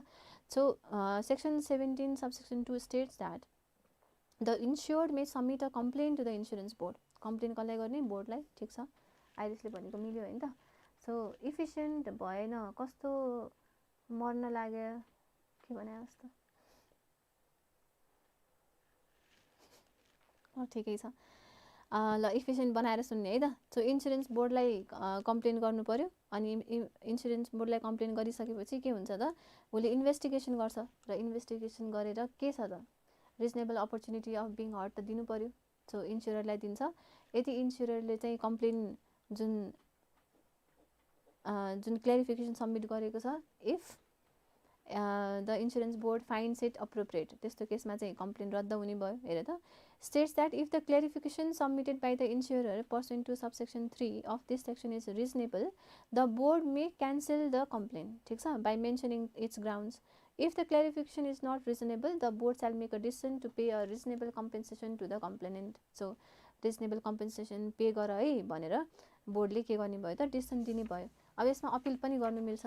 So it states that if the board decides to give compensation to the complainant pursuant to this subsection, the insurer shall pay such amount for the compensation to the concerned insured भनेछ, उसले payment गर्नु पर्यो। अनि in case of appeal, हेर त, if an appeal made is against a decision made by the board to pay compensation to the complaint pursuant to subsection 4 to this section and the decision of the board is upheld, अब के भयो त, appeal गरिदिएपछि त्यसको बोर्डको decision त appealed हुने भयो the concerned insurer shall promptly pay the compensation plus the interest amount. यो दुईटै पे गर्नुपर्ने हुन्छ on the amount of compensation to be set at the rate prescribed for the period from the date of original decision to the date of final settlement. So original decision देखि final settlement को जति date छ त्यसको ब्याज पनि बुझाउनु पर्छ along with the compensation भनेर लेख्यो है त। ठीक छ, एउटा केस ल दिएको छ, सिमिलर केस ल यो रियल लाइफ एक्जाम्पल वाला हो जुन चाहिँ डिसिसन आएको थियो हैन। अब यो लेख्नुपर्छ कि पर्दैन म्याम भन्यो भने अब यो चाहिँ तिम्रो अप्सनल हो। अब the same the following the given case is same as that of Minu Pahadi versus Oriental Insurance Company Limited भनेर तिमीहरूले त्यो केस ल चाहिँ एज अ रेफरेन्स दिन सक्छौ है त। अब रेफरेन्स दियो भने ल ठिक छ, अब पढाइरहेछ अथवा कतै उसले राम्ररी लेखाइरहेछ भन्ने हुन्छ यहाँ हैन। तर यो नलेख्दैमा मार्क्स काटिन्छ भन्ने चाहिँ हुँदैन। तर इन केस तिमीलाई चाहिँ त्यस्तो केस ल थाहा छ जुन चाहिँ अब अथवा क्लासमै पढेको केस लहरू छ तिमीहरूलाई आउँछ र सिमिलर क्वेसन दिएको छ भने चाहिँ द गिभन केस अथवा the given question is similar to a case हैन, केस लको नाम लेखिदिनु पर्यो, त्यो केसको जस्तै हो भनेर लेख्नु पर्यो। यसमा चाहिँ Minu Pahadi versus Oriental Insurance Company लिमिटेडकै केस ल चाहिँ तिम्रो चाहिँ यो के क्वेसन बनाएर दिएछ अरे मिस्टर सम्यक भनेर चाहिँ पार्टी मात्रै फरक गरेर दियो, केस सेम छ हैन त। So mister Samyak should submit a complain to the board and can receive reasonable compensation from the insurance company if board decide so भनेर दियो। यो तिमीहरूले स्किप गर्न पनि सक्छौ। एक लाइनमा चाहिँ the given case is similar to Minu Pahadi versus Oriental Insurance Company Limited भनेर लेख्न सक्छौ है त। ल यो त भयो क्वेसन नम्बर 3। त्यसपछि आन्सर द फलोइङ क्वेसन्स भनेर दिएको छ। अब यो सबै डिरेक्ट क्वेसन्सहरू दिएको छ। अब चाहिँ यसमा त्यो धेरै टाइम इन्भेस्टमेन्ट गर्नुपर्ने छैन, डिरेक्टली आन्सर लेख्ने हो। जस्तै what are the functions duties and power of industrial and investment promotion board specified under industrial act भनेर दिएको छ। So functions duties and powers अब त्यो त तिमीहरूले याद गर्नु पर्यो। हेर त्यो चाहिँ तिम्रो सेक्सन 21 मा दिएको छ। अब त्यो फङ्सन्स ड्युटिज एन्ड पावर्स के हो भनेर सर पढ्ने। अब यसमा चाहिँ तिमीहरूले अलिकति सम्झिने तरिका चाहिँ बनाउनु पर्यो। जस्तै अब तिमीहरूसँग कतिवटा पोइन्ट छ हेर त, कति धेरै पोइन्ट छ हैन त यसमा, एमसम्म पोइन्ट छ। ल यो सबै तिमीहरूले लेखेर त सक्दैनौ। अब यसमा के गर्ने त, जुन जुन मेन पोइन्टहरू छ जुन स्किप नगर्ने हुन्छ, अरू त तिमीहरूले आफ्नै नर्मल ल्याङ्ग्वेजमा लेख्दिन मिलिहाल्छ। जुन तिमीहरूको मेन पोइन्ट छ त्यसलाई चाहिँ के गर्ने, याद गर्ने। जस्तै फर्स्ट पोइन्टमा के दिएको छ, to make recommendation to the government of Nepal. अब रिकमेन्डेसन दिने रहेछ गभर्मेन्ट अफ नेपाललाई, के को लागि त भन्दा formulation of policies relating to industrial promotion. यो चाहिँ तिम्रो फर्स्ट नम्बर पोइन्ट भयो। अब अरू पनि त्यसरी नै दिएको छ। जस्तै to regularly appraise the policy. अब पहिला त पोलिसी बनाऊ, यो बनाऊ भनेर रिकमेन्ड गर्ने, त्यसपछि appraisal of policy, institutional regulational and procedural फ्रेमवर्कहरू बनाउने भनेर दियो। अर्को के भनेको छ, फेरि गभर्मेन्ट अफ नेपाललाई रिकमेन्डेसन दिने के को केसमा, adoption of necessary policies decisions on foreign investment and technology transfer भनेर दियो। ल तीनटा पोइन्टमा यो एउटा फर्स्टमा recommendation to government of Nepal के को लागि, for proper plans and policies हैन त, इन्डस्ट्रियल डेभलपमेन्टको लागि। जस्तै फरेन इन्भेस्टमेन्टको लागि भनेर 2 नम्बर पोइन्ट भयो। त्यो भएको पोलिसिजहरूलाई अप्रेज गर्ने भनेर दियो, 3 नम्बर पोइन्ट भइहाल्यो। त्यसरी तिमीहरूले के गर्ने, लिङ्क गरेर पोइन्ट्सहरू याद गर्ने। ठिक छ। अब यो त मैले तिमीहरूलाई अहिले यसरी पढाए पनि याद त हुँदैन, तिमीहरूले आफैले पढ्नुपर्ने हुन्छ। जुन जुन मेन पोइन्टहरू छ त्यो चाहिँ हाइलाइट गरेर त्यसलाई चाहिँ याद गर्नु पर्यो। जस्तै यसमा पनि to make recommendations for formulation of policies relating to industrial pollution control. अब यहाँ industrial pollution control and adoption of relevant policy decisions भन्यो। अब यसमा चाहिँ के भनेको छ अर्को, to make comprehensive evaluation and appraisal. अब यो मेन पोइन्ट हुन्छ हैन त। To hear grievances of entrepreneurs and resolve them. अब इन्डस्ट्रिज हुने बित्तिकै इन्टरप्रेन्यर्सहरूको के छ त ग्रिभेन्सेसहरू त्यो हेर्नु पर्यो अनि त्यसको चाहिँ रिजल्भ गर्नु पर्यो। त्यसपछि recommendations for classification and change of industries. जस्तै अब लेबल चेन्ज गर्ने हो कि क्लासिफिकेसन चेन्ज गर्ने हो कि इन्डस्ट्रीको, सो त्यसको बारेमा पनि रिकमेन्डेसन दिनु पर्यो। यसरी तिमीहरूले 5-7वटा पोइन्ट चाहिँ लेख्नु पर्यो 5 नम्बर क्वेसनमा है त। सजेस्टेडमा त सबै दिएको छ, तिमीहरूलाई जुन सजिलो हुन्छ याद गर्न त्यही अनुसार तिमीहरूले लेख्ने। ल यो भयो फङ्सन्स पावर्स एन्ड ड्युटिज भनेर दिएको थियो। त्यसपछि अर्को हेरौँ, collective bargaining and workers voice or labour rights as well as potentially strong enablers of inclusive labor market. As the digital transformation, globalization, and demographic changes are reshaping the labor market, collective bargaining is well placed to design solutions to emerging collective challenges. Outline the legal provisions under the Labor Act भनेर दियो। क्वेसनमा के भनेको छ, अब यस्तो यो आवश्यक छ आजको दिनमा यताउता भनेर दिए पनि अब कलेक्टिभ बार्गेनिङ कमिटीको बारेमा प्रोभिजन लेख्यो भने अब ठिक छ। अब कलेक्टिभ बार्गेनिङ कमिटी भन्ने बित्तिकै लेबर एक्टको क्वेसन हो भन्नु पर्यो। अब कलेक्टिभ बार्गेनिङ कमिटी कस्तो कस्तो इन्टरप्राइजमा चाहिन्छ त्यो एउटा पोइन्ट लेख्ने, ठिक छ। त्यसपछि कलेक्टिभ बार्गेनिङ कमिटीमा चाहिँ कतिजना मेम्बर हुन्छन् त्यो लेख्ने, र त्यो कलेक्टिभ बार्गेनिङ कमिटीको मेम्बर्सहरू कसरी फर्म भएको हुन्छ, त्यहाँ 3टा पोइन्टहरू दिएको थियो। तिम्रो अथोराइज ट्रेड युनियनको इलेक्सन छ भने त्यहाँबाट रिप्रेजेन्टेटिभ, यदि अथोराइज ट्रेड युनियन छैन भने चाहिँ के गर्नु पर्यो त, त्यहीँबाट चाहिँ अरू युनियन्सहरूबाट चाहिँ रिप्रेजेन्टेटिभ, अरूले सबैजनाले मिलेर चाहिँ युनियनबाट चाहिँ रिप्रेजेन्टेटिभ ल्याउँछ भने, अनि त्यो दुइटै कन्डिसन छैन भने चाहिँ के हुनु पर्यो त, तिम्रो चाहिँ 60% वर्कर्सहरूले साइन गरेर दिन्छ, ल यो रिप्रेजेन्टेटिभ हो है भन्यो भने कलेक्टिभ बार्गेनिङ कमिटीको रिप्रेजेन्टेटिभ हुन्छन् उनीहरू भनेर त्यो 3टा पोइन्टहरू दिएको थियो। सो त्यो लिगल प्रोभिजन्सहरू relating to collective bargaining committee लेख्नु पर्यो। सो त्यो 3टा पोइन्ट लेख्ने हो। सजेस्टेडमा हेरौँ त के दिएको छ, दिन चाहिँ त्यही नै दिएको होला। Collective bargaining is a process of negotiating the employment terms between the employer and the group of workers भन्यो। अब कलेक्टिभ बार्गेनिङ कमिटी किन चाहिन्छ भनेर लेखाएको छ एउटा। अब यो त एउटा ब्रिज जस्तो हो, इम्प्लोयर र इम्प्लोइहरूको बिचमा जुन ब्रिज क्रिएट गरिदिन्छ अथवा जुन कम्युनिकेसनको माध्यम छ ऊ कलेक्टिभ बार्गेनिङ कमिटी हुन्छ। सबै ठाउँमा चाहिन्छ त भन्दा चाहिँदैन। कस्तो इन्टरप्राइजमा चाहिन्छ भन्दा इम्प्लोइङ 10 or more than 10 लेबर्स, त्यस्तो केसमा चाहिँ कलेक्टिभ बार्गेनिङ कमिटी चाहिने भयो। अब कहाँबाट को मेम्बर्सहरू हुन्छन् त भन्दा team negotiating representatives designated on behalf of elected authorize trade union, एउटा त अथोराइज ट्रेड युनियनको केसमा जुन रिप्रेजेन्टेटिभ छन् त्यो। अब अथोराइज ट्रेड युनियन फर्म हुन सकेन भने के हुनु पर्यो त, mutual agreement of all unions of the enterprise, मैले हाइलाइट गरिदिएको छु है, अन्डरलाइन गराएको छु जे मेन पोइन्टहरू छ। र यो दुइटै पोइन्ट अगाडिको पनि हुन सकेन, पछाडिको जो बी नम्बरको पोइन्ट पनि हुन सकेन भने a team of representative supported with the signatures of more than 60% of the labours working in the enterprise. So यो 3टा यसरी यो 3टा तरिकाले चाहिँ तिम्रो कलेक्टिभ बार्गेनिङ कमिटी फर्म हुनसक्छ। र तिम्रो के भनेको छ, the collective bargaining committee may submit collective claims in writing to the employer on issues relating to interest of the labours.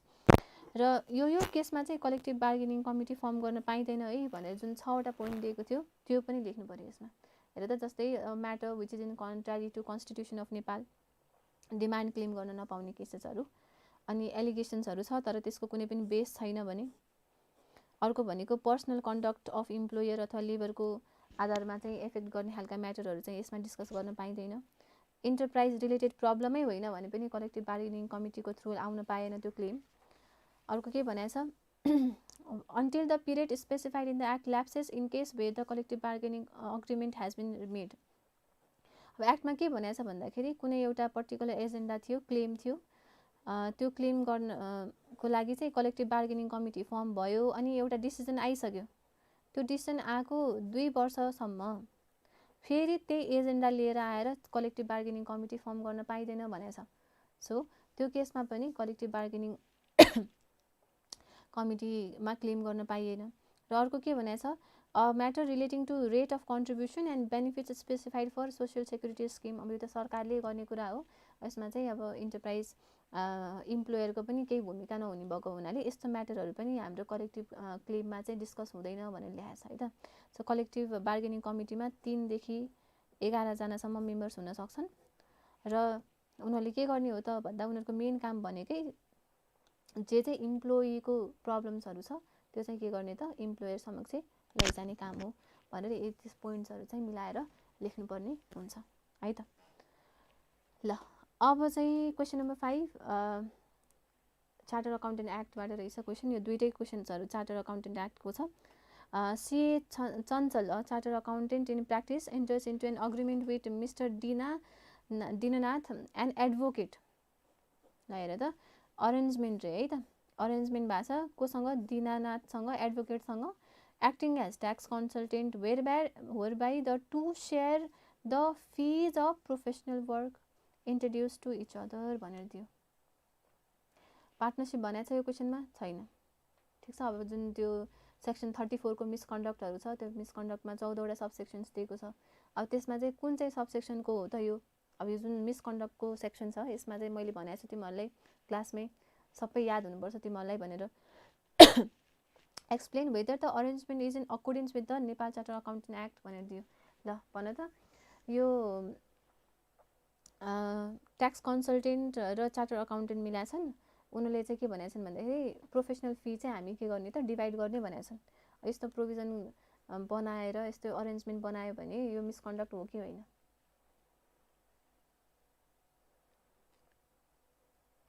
ल मिसकन्डक्ट हो कि होइन, यस र नोमा आन्सर दिने। यदि हो भने कुन सबसेक्सनले चाहिँ भन्छ? सरी,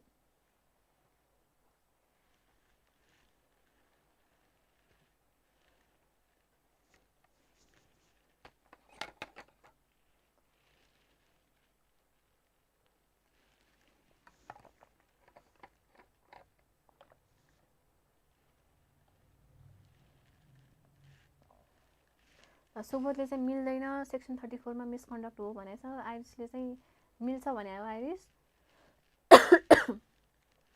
सरी,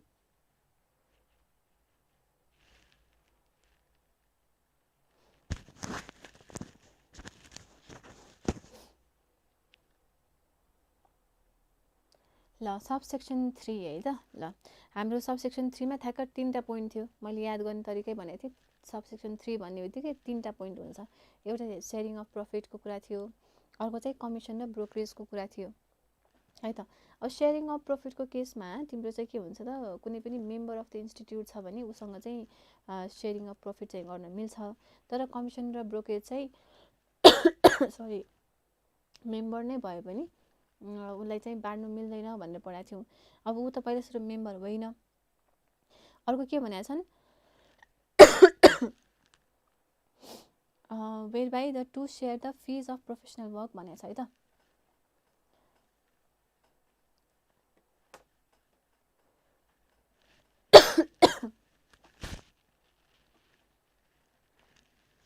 हाम्रो एकाडेमीले चाहिँ मलाई धेरै नै हेल्प गरेको थियो, किनभने चाहे बिहानको टाइम होस् रातिको टाइम होस्, मैले चाहिँ एनी टाइम मलाई कुनै पनि कन्सेप्टमा प्रब्लम आयो भने त्यो चाहिँ भिडियोलाई फेरि पहिलाको हेरेर रिहेरेर त्यो चाहिँ मैले फेरि पनि स्टार्टबाट पढेर कन्सेप्टलाई क्लियर बनाउन सक्थेँ। अनि कन्सेप्चुअल क्ल्यारिटी चाहिँ एकदमै इम्पोर्टेन्ट पनि छ।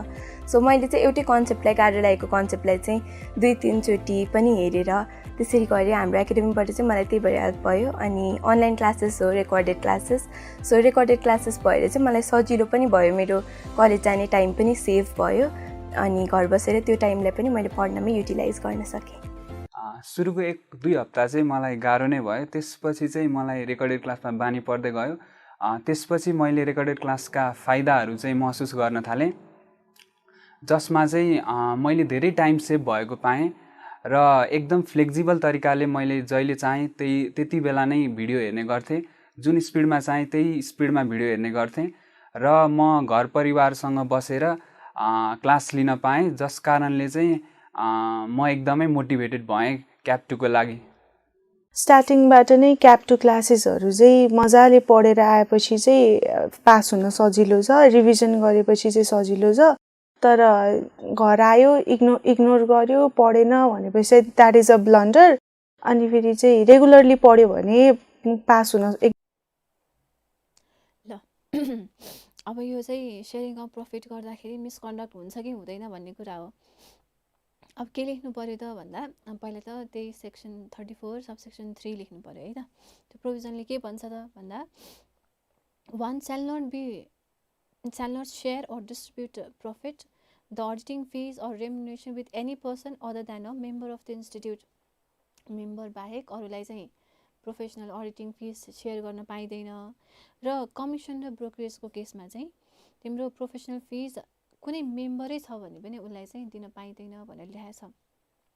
अब in the given case CA Chanchal a charter accountant in practice enters into an arrangement with Didanath acting as tax consultant and share the fees or sharing of remuneration त पायो त पाएन हैन त। So other than a member हो नि त, हो मेम्बर भएको भए पाउँथ्यो, तर अदर देन अ मेम्बर भइसकेपछि उसले पाएन। सो मिसकन्डक्ट हो भनेर लेख्नु पर्यो। ठिक छ, एकदम सजिलो छ यो चाहिँ। अर्को चाहिँ हेर, state the circumstances when a person can not hold the membership hold गर्न नसक्ने कन्डिसन्सहरू के छन् त भन्दाखेरि अब सेक्सन 22 लेख्नु पर्यो भनेको कुन कुन केसमा मेम्बरसिप रेजिस्टरबाट तिम्रो नाम हट्छ। ठिक छ, the council may issue an order to remove the name, कुन कुन केसमा भन्दा एउटा त फी पे गरेको छैन भने, यो पोइन्ट सबैलाई याद हुन्छ नि त, पैसा तिरेको छैन भने मेम्बर्स लिस्टबाट नाम हट्छ भनेर। अर्को भनेको चाहिँ कुनै member convicted by court of criminal offence छ भने त्यस्तो केसमा। अर्को भनेको प्रोफेसनल मिसकन्डक्टको केसमा, if the member fails to abide by the professional conduct. अब इन्सेन र डेथको केसमा, अब यो पोइन्टहरू 5वटा पोइन्ट दिएको छ। 5 नम्बर क्वेसन ठ्याक्क लेख्यो भने स्टेट द सर्कमस्टान्स भनेको छ, डिरेक्ट क्वेसन सोधेको छ। सो यसमा एक्सप्लेन गर्नु पनि धेरै केही पनि भएन, तिमीले याद गर्नु पर्यो है त। सो एउटा त कन्भिक्सनको केसमा, फी पे नगरेको केसमा, त्यसपछि प्रोफेसनल मिसकन्डक्टको केसमा, अनि इन्सेनिटी र डेथको केसमा। सो यो त सिम्पल भइहाल्यो। क्वेसन नम्बर 6 मा जाउँ।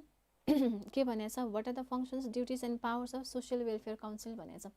अब फेरि फङ्सन्स ड्युटिज एन्ड पावर्स भन्ने बित्तिकै म्यामको भाषामा याद गर्ने होइन त, याद गर्ने भनेको अब पोइन्ट त तिमीहरूले के गर्नु पऱ्यो, गोक्स दिनु पऱ्यो होइन। 5-6वटा पोइन्ट त तिमीहरूलाई याद हुनु पऱ्यो। सो याद गर्ने तरिका मैले क्लासमा सिकाएको थिएँ। फङ्सन्स ड्युटिज एन्ड पावर्स के छ भन्ने कुरा चाहिँ अब के गर्नु पऱ्यो, 11वटा पोइन्ट दिएको छ के अरे सजेस्टेडमा, बुकमा पनि यति नै छ, सबै तिमीहरूले लेख्दैनौ। सो मिलाएर तिमीलाई जुन सजिलो हुन्छ याद गर्न त्यही हिसाबले 5-7वटा पोइन्ट लेख्ने है त। अर्को के भनेको छ, under what circumstances the negotiable instrument deemed to be dishonoured. अब यो cases when the negotiable instrument is deemed to be dishonored and no presentment is necessary for its payment according to negotiable instrument act भनेर दियो।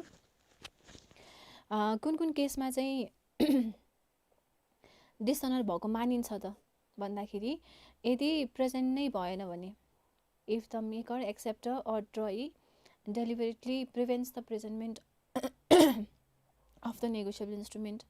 अर्को भनेको चाहिँ तिम्रो during the business hours present गरेको छैन भने, अथवा तिम्रो पेयर नै के छ त, उसले आफ्नो अफिस बन्द गरेको छ भने। अब यो त एकदम सजिलो पोइन्टहरू छ। र अर्को के भनेको छ भन्दा, if the negotiable instrument not being payable at any specified place concern party can not be found for the presentment. अब पार्टी नै भेटिएन भने त्यस्तो केसमा पनि डिसअनर भएको मानिन्छ भनेर लेख्यो। यो सजिलो पोइन्टहरू थियो, 4वटा पोइन्ट, 4 मार्क्सको मास हुँदा छ नि त।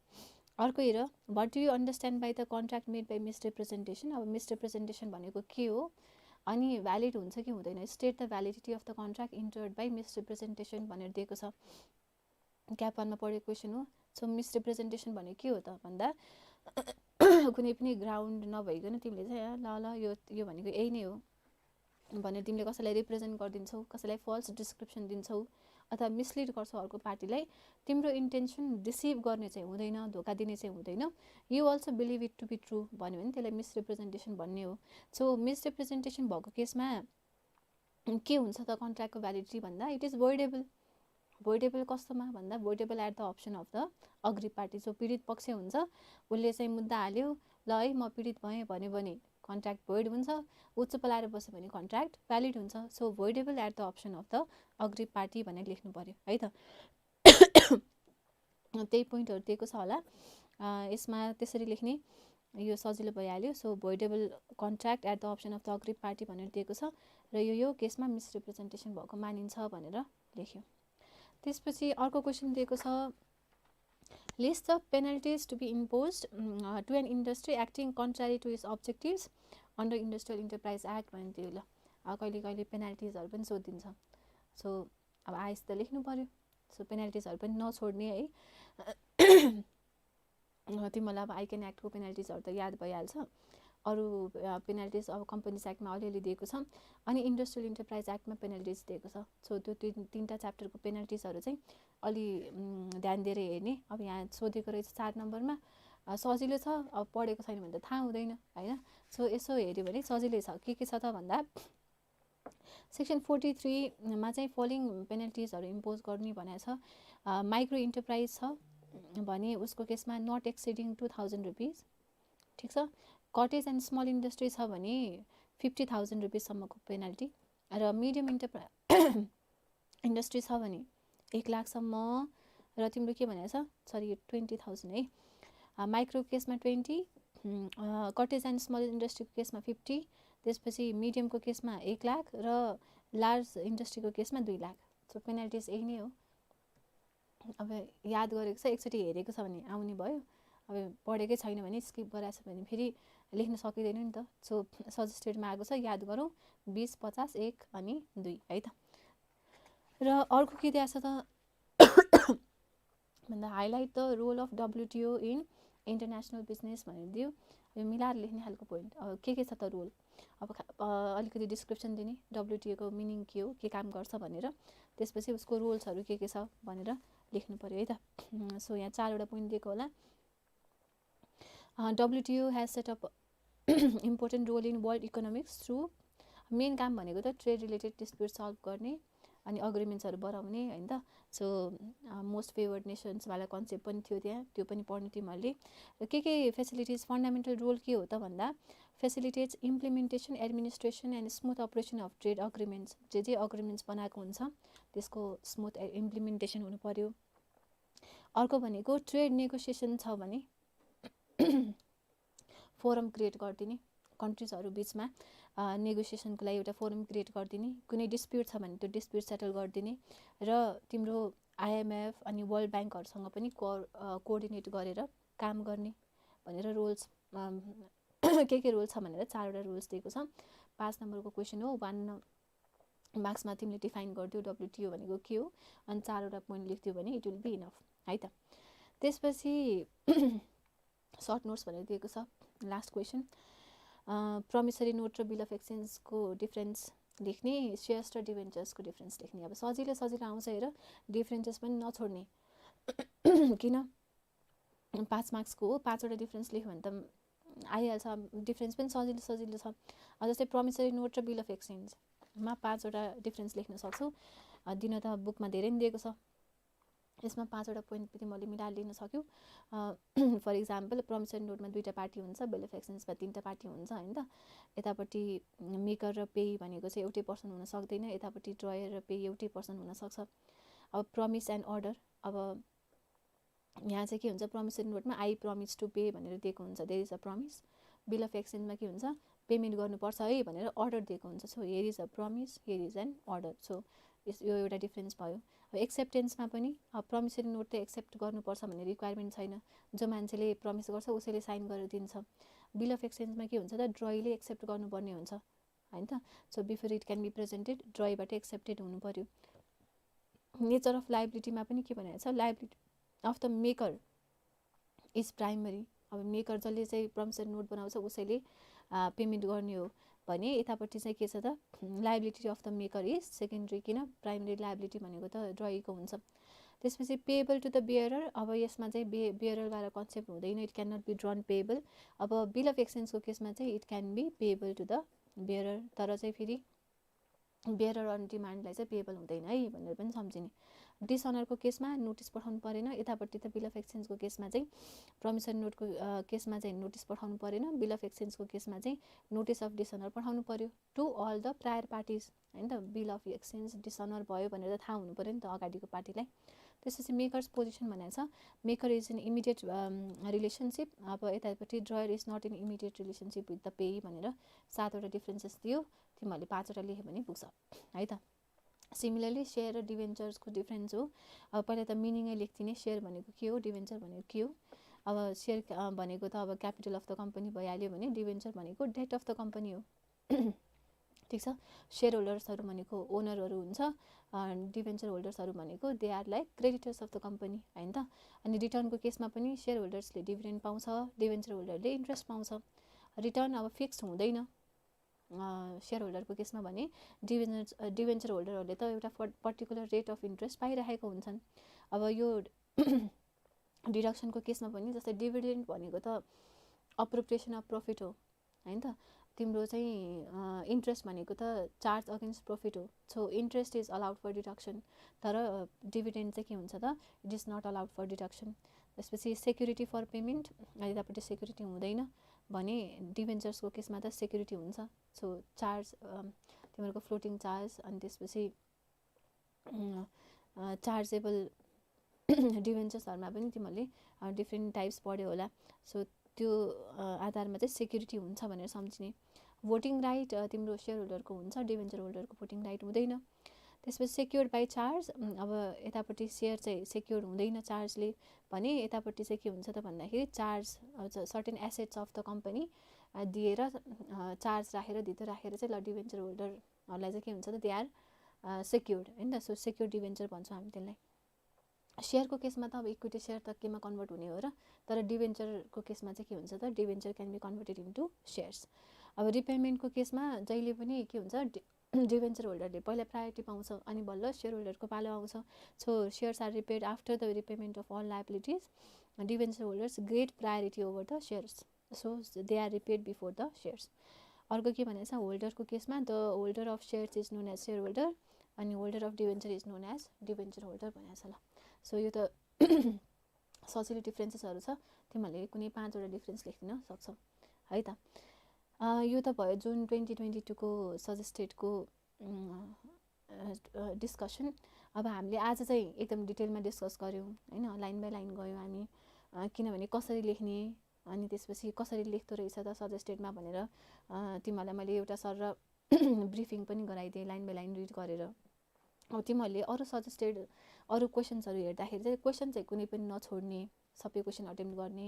एटलिस्ट के गर्नु पऱ्यो त भन्दा कुन चाहिँ प्रोभिजन हो अनि त्यसपछि यो आन्सरमा चाहिँ कसरी लेखा रहेछ भनेर चाहिँ तिमीहरूले चाहिँ हेऱ्यौ भने, अब मैले अघि नै भनिसकेँ बुक त तिमीहरू पढ्छौ नि होइन, तर कन्फिडेन्सको लागि चाहिँ सजेस्टेड हेर्नै पऱ्यो।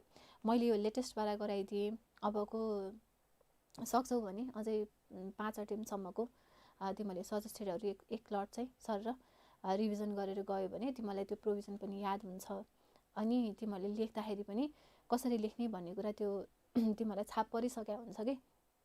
ठिक छ ल, अब आजलाई चाहिँ यति गरौँ। तिमीहरूलाई अब आरटिपीको कुरा आएको छ, आरटिपीको डिस्कसनको लागि अर्को सेसन चाहियो भने चाहिँ विल गेट इन्टु इट है। सुबोधले एट लास्ट म्याम कुन एक्टमा कुन कुन सेक्सनहरू छोड्ने अनि छ लास्ट मोमेन्टमा पनि त्यो हल्का डिस्कस गरिदिनु न भन्नुभएको छ। यस्तो नि कुन के सेक्सन छोड्ने कुन सेक्सन नछोड्ने भन्ने कुरा त अब मैले यो पढ यो इम्पोर्टेन्ट छ यो चाहिँ लेस इम्पोर्टेन्ट छ भनेर त्यहीबाट क्वेसन आइदियो भने म्यामले यस्तो बनाएको थियो भन्ने हुन्छ। कुरा बुझ्यौ? सबै इम्पोर्टेन्ट सबै इम्पोर्टेन्ट। अलिकति बढी इम्पोर्टेन्ट भनेको जुन मैले नोट लेखाइदिएको छु अथवा तिम्रो चाहिँ तिमीहरूले अब यो सजेस्टेड आरटिपी हेर्दाखेरि पनि कुन चाहिँ क्वेसन धेरै रिपिट भइरहेछ अब त्यो चाहिँ इम्पोर्टेन्ट सेक्सन्सहरू हो कि। तिमीहरूले 3-4 चोटि पढ्दै जाँदाखेरि तिमीहरूलाई सेक्सन पनि याद भइहाल्छ, किन धेरैचोटि रिपिट भएपछि त त्यो सेक्सन हो भन्ने थाहा हुन्छ नि त। सो त्यो हिसाबले पढ। अरू केही तिमीहरूलाई कन्फ्युजन छ अथवा आरटिपी फेरि डिस्कस गरिदिनु पर्ने छ भने त्यो चाहिँ अर्को सेसनमा गरौँला। एकदम हाई इम्पोर्टेन्टवाला हुन्छ नि, कस्तो हुन्छ नि त्यो त मलाई पनि थाहा छैन, त्यस्तो हाई इम्पोर्टेन्ट अनि त्यसपछि लो इम्पोर्टेन्ट भन्ने हुँदैन हेर, बुझ्यौ? अनि अब सिएमा फेल हुने किन भन्दा त्यो ट्रेन्ड एनालाइसिस नै मिल्दैन नि त, बुझ्यौ? अब मैले यो अब यति मार्क्स आउँछ भन्ने चाहिँ लगभग स्योर हुन्छ। जस्तै वेटेजमा हेर न, कम्पनी एक्टबाट मिनिमम पनि 25 मार्क्स, अब अरूबाट चाहिँ मिनिमम 5 मार्क्स अनि अलि धेरै भयो भने 10 मार्क्स गरेर आइरहेछ है। तर अब यही क्वेसन यही सेक्सन चाहिँ धेरै इम्पोर्टेन्ट, यो सेक्सन चाहिँ कम इम्पोर्टेन्ट भनेर मैले भन्नै मिल्दैन, त्यो भन्ने ठाउँ नै छैन। अब सजेस्टेड आरटिपी हेर्ने रिपिटेटिभ क्वेसन छ भने त्यो अलिक मोर इम्पोर्टेन्ट अनि रिपिटेटिभ छैन भने त्यही पनि हेर्नु चाहिँ पर्यो। अब नोट चाहिँ तिमीहरूले रिभिजन गर्ने बेलामा त्यो लास्ट मोमेन्टमा पनि एक लट नोट चाहिँ सबै भ्याउनु पर्यो। अहिलेको टाइममा तिमीहरूले जुन सेकेन्ड थर्ड टाइम रिभिजन गरिरहेछौ त्यो बेलामा तिमीहरूले हेर्ने भनेको अब नोट किताब त रिफर गर्नु परि नै हाल्यो प्लस सजेस्टेड आरटिपी त्यो चाहिँ साइड बाई साइड तिमीहरूले गर्दै जाने। जस्तै कम्पनी एक्ट पढेर भ्यायो भने कम्पनी एक्टसँग रिलेटेड सजेस्टेड विगतको 5 वर्षको सजेस्टेडमा कुन कुन क्वेसन आएको रहेछ भनेर सर हेरेपछि युल बी कन्फिडेन्ट है त। ल, इक्जामसँग रिलेटेड टिप्सहरू अरू केही कुराहरू डिस्कस गर्नुपर्ने छ भने अब अर्को सेसनमा गरौँला। अब आजलाई चाहिँ यति गरौँ। Thank you very much for being very patient. 2 घन्टाभन्दा बढी भइसक्यो। You are still with me. Thank you for your time. र best of luck for the exam. I will get back to you later. Thank you so much.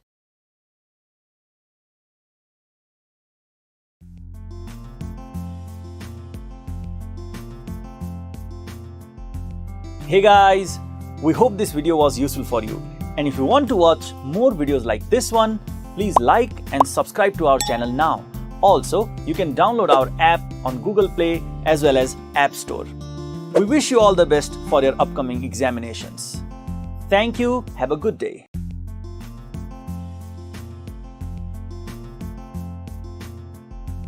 Hey guys, we hope this video was useful for you.